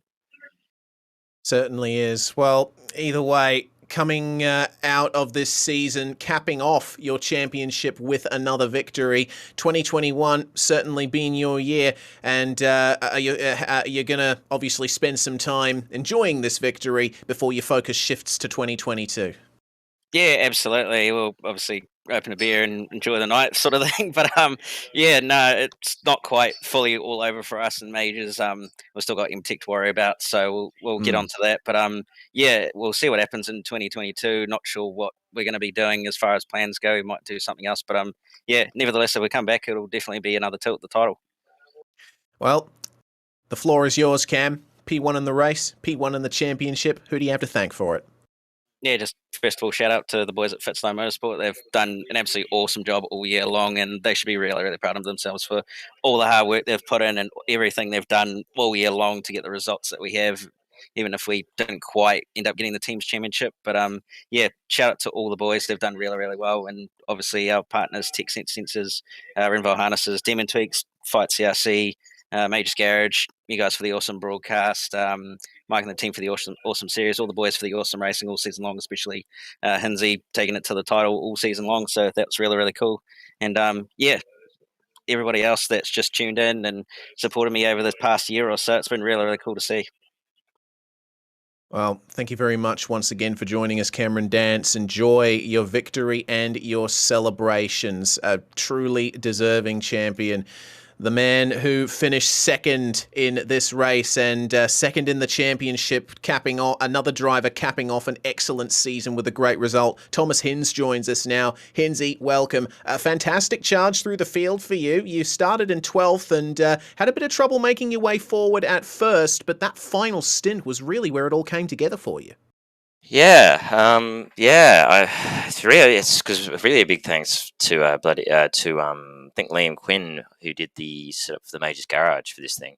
Because man, it was on rails. It was crazy. It was really good just the whole time. But the more the race went on, the better it got. It just hooked up so well the further into the race it went. So yeah, I was able to get a bit more confidence as I went along. As per usual with me, I didn't really get quite as much practice as I'd planned. So, obviously sort of getting the grooves the race went on. By the end, had a lot of confidence. And I was really happy with that. I think the second last restart, picking off a whole bunch there and getting up to second to chase Dan. And we had an awesome little tussle. And then that last one. And unfortunately, as soon as Cam, I really had to hope that Dan had a really bad restart and Cam wasn't able to get him that quickly. Really is the only way I figured I was probably going to hold, because I figured that if Cam got a quick one and got away, then there wasn't a lot that I could have done, because he's just a bit too quick for me, and especially an open wheel is a lone oval, so both of them he's just another class. So to be able to keep them battling at the end there was good for me. So I'll happily take that, because I was just going to aim to finish this thing. To get second and challenge for the win, it's awesome stuff. Certainly is. And I guess reflecting fully on your season in general, you did take the fight to Cameron Dance for the majority of the season. You can certainly come away from 2021 with a lot of positivity when it comes to the majors. I mean, roadside, I think, was basically perfect from memory. I think I only had the one non-podium. I think that was at Daytona, actually. That's right, the very first round. And that probably should have been, and I got that's where I got cucked by the lap car from memory. Roadside was, I couldn't really do much better, but that's usually where my strength is, obviously. As we saw, it's just the ovals, but I'm not at Cam's level on ovals. As probably the big ones were Chili Bowl, where I got the penalty because I passed, I think Dan actually got a penalty in that one, and obviously got caught in a crash as well, which didn't help. So that one, and then the classic Daytona 500 there got caught in the wreck at the end, which was a shame because that one was on for another good result. But that's sort of, those two results ended up being pretty key. But at the end of the day, I gave it my all and had some really good results and great fun. And as you say, I took the fight to him, and I'll happily take that, because I know Cam's one of the best, if not the best, in my mind, in this sort of thing, in all, as an all rounder. So to be able to take it to him and really give him a fight is really good. So really happy with that. As you should be. So what are your plans for 2022? Have you thought that far ahead? Not really. I'm usually barely thinking a couple of weeks ahead. Especially obviously with the way the world is these days. It's day to day, but definitely would aim to come back again for sure. Majors is awesome fun, and especially I think hopefully, if not, I will strong arm him and force him to. But sorry, Brett, but I think hopefully Brett will be sort of hoping to do a bit more of this next year too, because I've always had a heap of fun with majors, as we know, just the different cars every round mixes it up, and it really is a true test of your round skill, which is just awesome fun. So definitely aiming to come back again, and hopefully chances for the title are going to be nice. But good to get a second in the title. It's a nice little notch to have. So we'll see if I can go on better next year, if I can make all the rounds, of course. And who do you have to thank for it, Hinsey? The floor is yours. Well, first off, as I said, I'll put in the Majors chat too. Big thanks to Liam Quinn with that Majors Garage set for this race. The car really was just phenomenal. So really big kudos to Liam for making such a good set available for everybody. That was really good. So big kudos to them. to Liam for that, and just to their Majors Garage really for having that there. You know, for all these kind of oddball cars where a lot of us don't really know what we're doing, it's good to have a nice baseline to work off and use. So big kudos to them on that. Big kudos, of course, to the HGR guys and Sim Racing Channel. Both crews are awesome. I went with my sort of mercenary style of jumping in with all sorts of different teams all the time, but yeah, they're awesome, and huge thanks to Brett he's always awesome company to race with, and with the setups and everything, he's a awesome partner in crime, really. So huge thanks to him and just everybody in the HGR and SRC fold. They're all just fantastic people, and yeah, big thanks to Majors for again putting on an awesome season. I'm sure next year is going to be bigger and better, and they're just going to continue to grow and make it better as each season goes. And of course, big thanks to you guys for putting on a great show and allowing everyone to enjoy this as much as we're enjoying on track. Yeah, we certainly did. That's Thomas Hinz there, second place finisher here in the Indy Japan 300. Final podium sitter. We are going to talk to JM Thomas shortly, but let's have a chat to Daniel Stevens first. Daniel, P3, and you were in contention for the race win. Considering what happened earlier, did you think you'd ever be in that position? Nah, not at all, man. It's just like I knew I had a very good card to get at least a top 5 tonight. And then when that happened, when I got squeezed between the 2 lap cars, I was like, oh, here we go. So I thought, stuff it, I've got nothing to lose. I'll just put every single lap that the caution comes out and just top up fuel. You know, the more cautions that come out, the better it's going to be for me. And it just worked out fine. Just like I couldn't have scripted it better. How did the car feel? Because I know that you guys at Middle Finger Racing, usually when it comes to ovals, you know your stuff. What kind of prep were you doing? Well, to start off, I tried using a set from baseline and because there's nothing around for these cars, and I just couldn't get a set together for it. And then I used, I think it was a Phoenix set from the forums, and that had good turn, but it just burnt the tyres out big time. So I waited for the old major set to come around, just did some, a couple of tweaks here and there, and it was a rocket. I have to thank Liam for it, man. It's like even Simon said the same thing. Oh, sorry, not Simon, but Thomas said the same thing. It was just on rails. It was great. Yeah, certainly looked like it, especially in the latter half. And what was your perspective of that battle with Thomas Hinz? I know that he had a lot of good things to say about it, called it a right good tussle, and certainly got very close between you two, but one of the highlights of the season, I reckon. Oh, for sure. Like, yeah, I think it was a few races back, me and old Thomas came together, and he was very apologetic about it. But to finish the season off like that, battling that like split seconds apart from each other, you can't ask for anything more. Like I said at the end of the race, it's been a pleasure to run with all the guys in this league, and I look forward to the next one. As do we, Dan. Thank you very much for joining us. Before we let you go, anyone that you'd like to thank from your stable at MFR? Yeah, first off, I could just congrats to Cam for the championship. Not too sure how the old teams go, or the legends, as a matter of fact. And then Middle Finger Racing, of course, all the lads down there. Mad As Designs, WP Concreting, Snap-on Tools, Aussie Signs and Designs, Virtual Car Art, and you guys at SimSpeed. Awesome job every week. Thank you very much, Daniel Stevens, finishing off the podium here at Motegi. And final driver interview for the night, we do have to bring in our newly crowned Sportsman Champion, JM Thomas. I believe one of the first times we've spoken to you here on SimSpeed, but what an occasion. Congratulations. Yes, thank you very much. Thank you. Yeah, I think it is the first time, actually. Yes, indeed. Yeah, the hell of a race. I definitely didn't expect to win. I was, didn't get that much practice in, but there's a lot of luck and a bit of strategy. Probably more luck than strategy, I would say. Yeah, interesting to note actually, because the start of the race, and particularly like the first third, didn't quite go your way. You ended up coming in way off strategy to everyone else. But ultimately, with the way the race worked out, with when the cautions came out, it turned out to be the right move. Yeah, like in turn 1 and 2, I got a bit too low. I got the inside, spun around, took out teammate Julian. Both went in the pits. Got fit, came out, and then I knew I had to get the lap back, so I stayed out when everyone else went in, and then just kept plugging away, and everyone else seemed to get taken out pretty much, and there was only 3 of us on the lead lap. So that's just how it was. But yeah, at the end, I think I had to pit about 3 laps before one of the last cautions came out, and I got full fuel, full tires, and that was enough to get me to the end. And then when everyone else had to pit on the caution, I managed to get up the front there. Yeah, certainly. It was a big strategy race. Well, of course, the big highlight is you taking the Sportsman Championship from Brad Klenk, but of course, it doesn't tell the full story.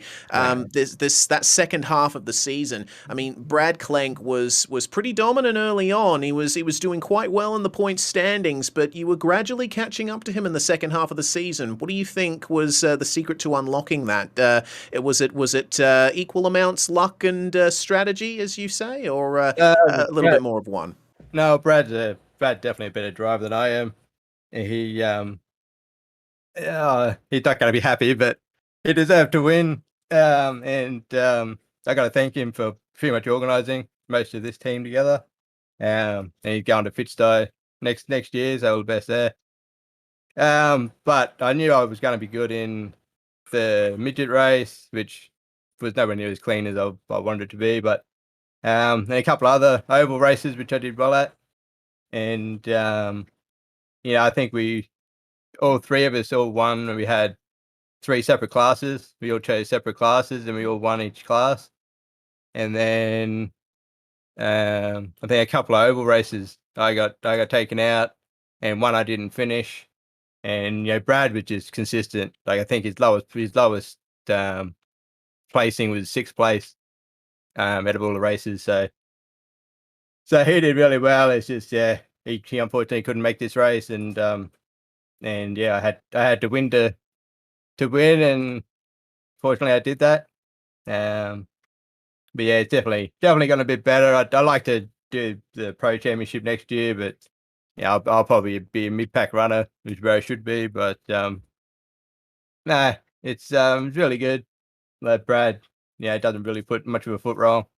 He just got he's unlucky more than me. Me being lucky is he got unlucky in the last race and this race. So it's unfortunate for him, but that's racing for you.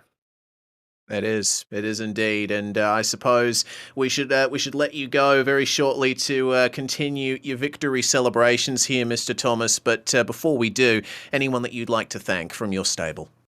Like I said, Brad mainly. He organised all the team and does most of the work. Julian Mookie's always there. Connor Brown, Pete Matson, who raced with us today as well. Jake Thomas, but that's not his real name. And no, he's not my brother or anything.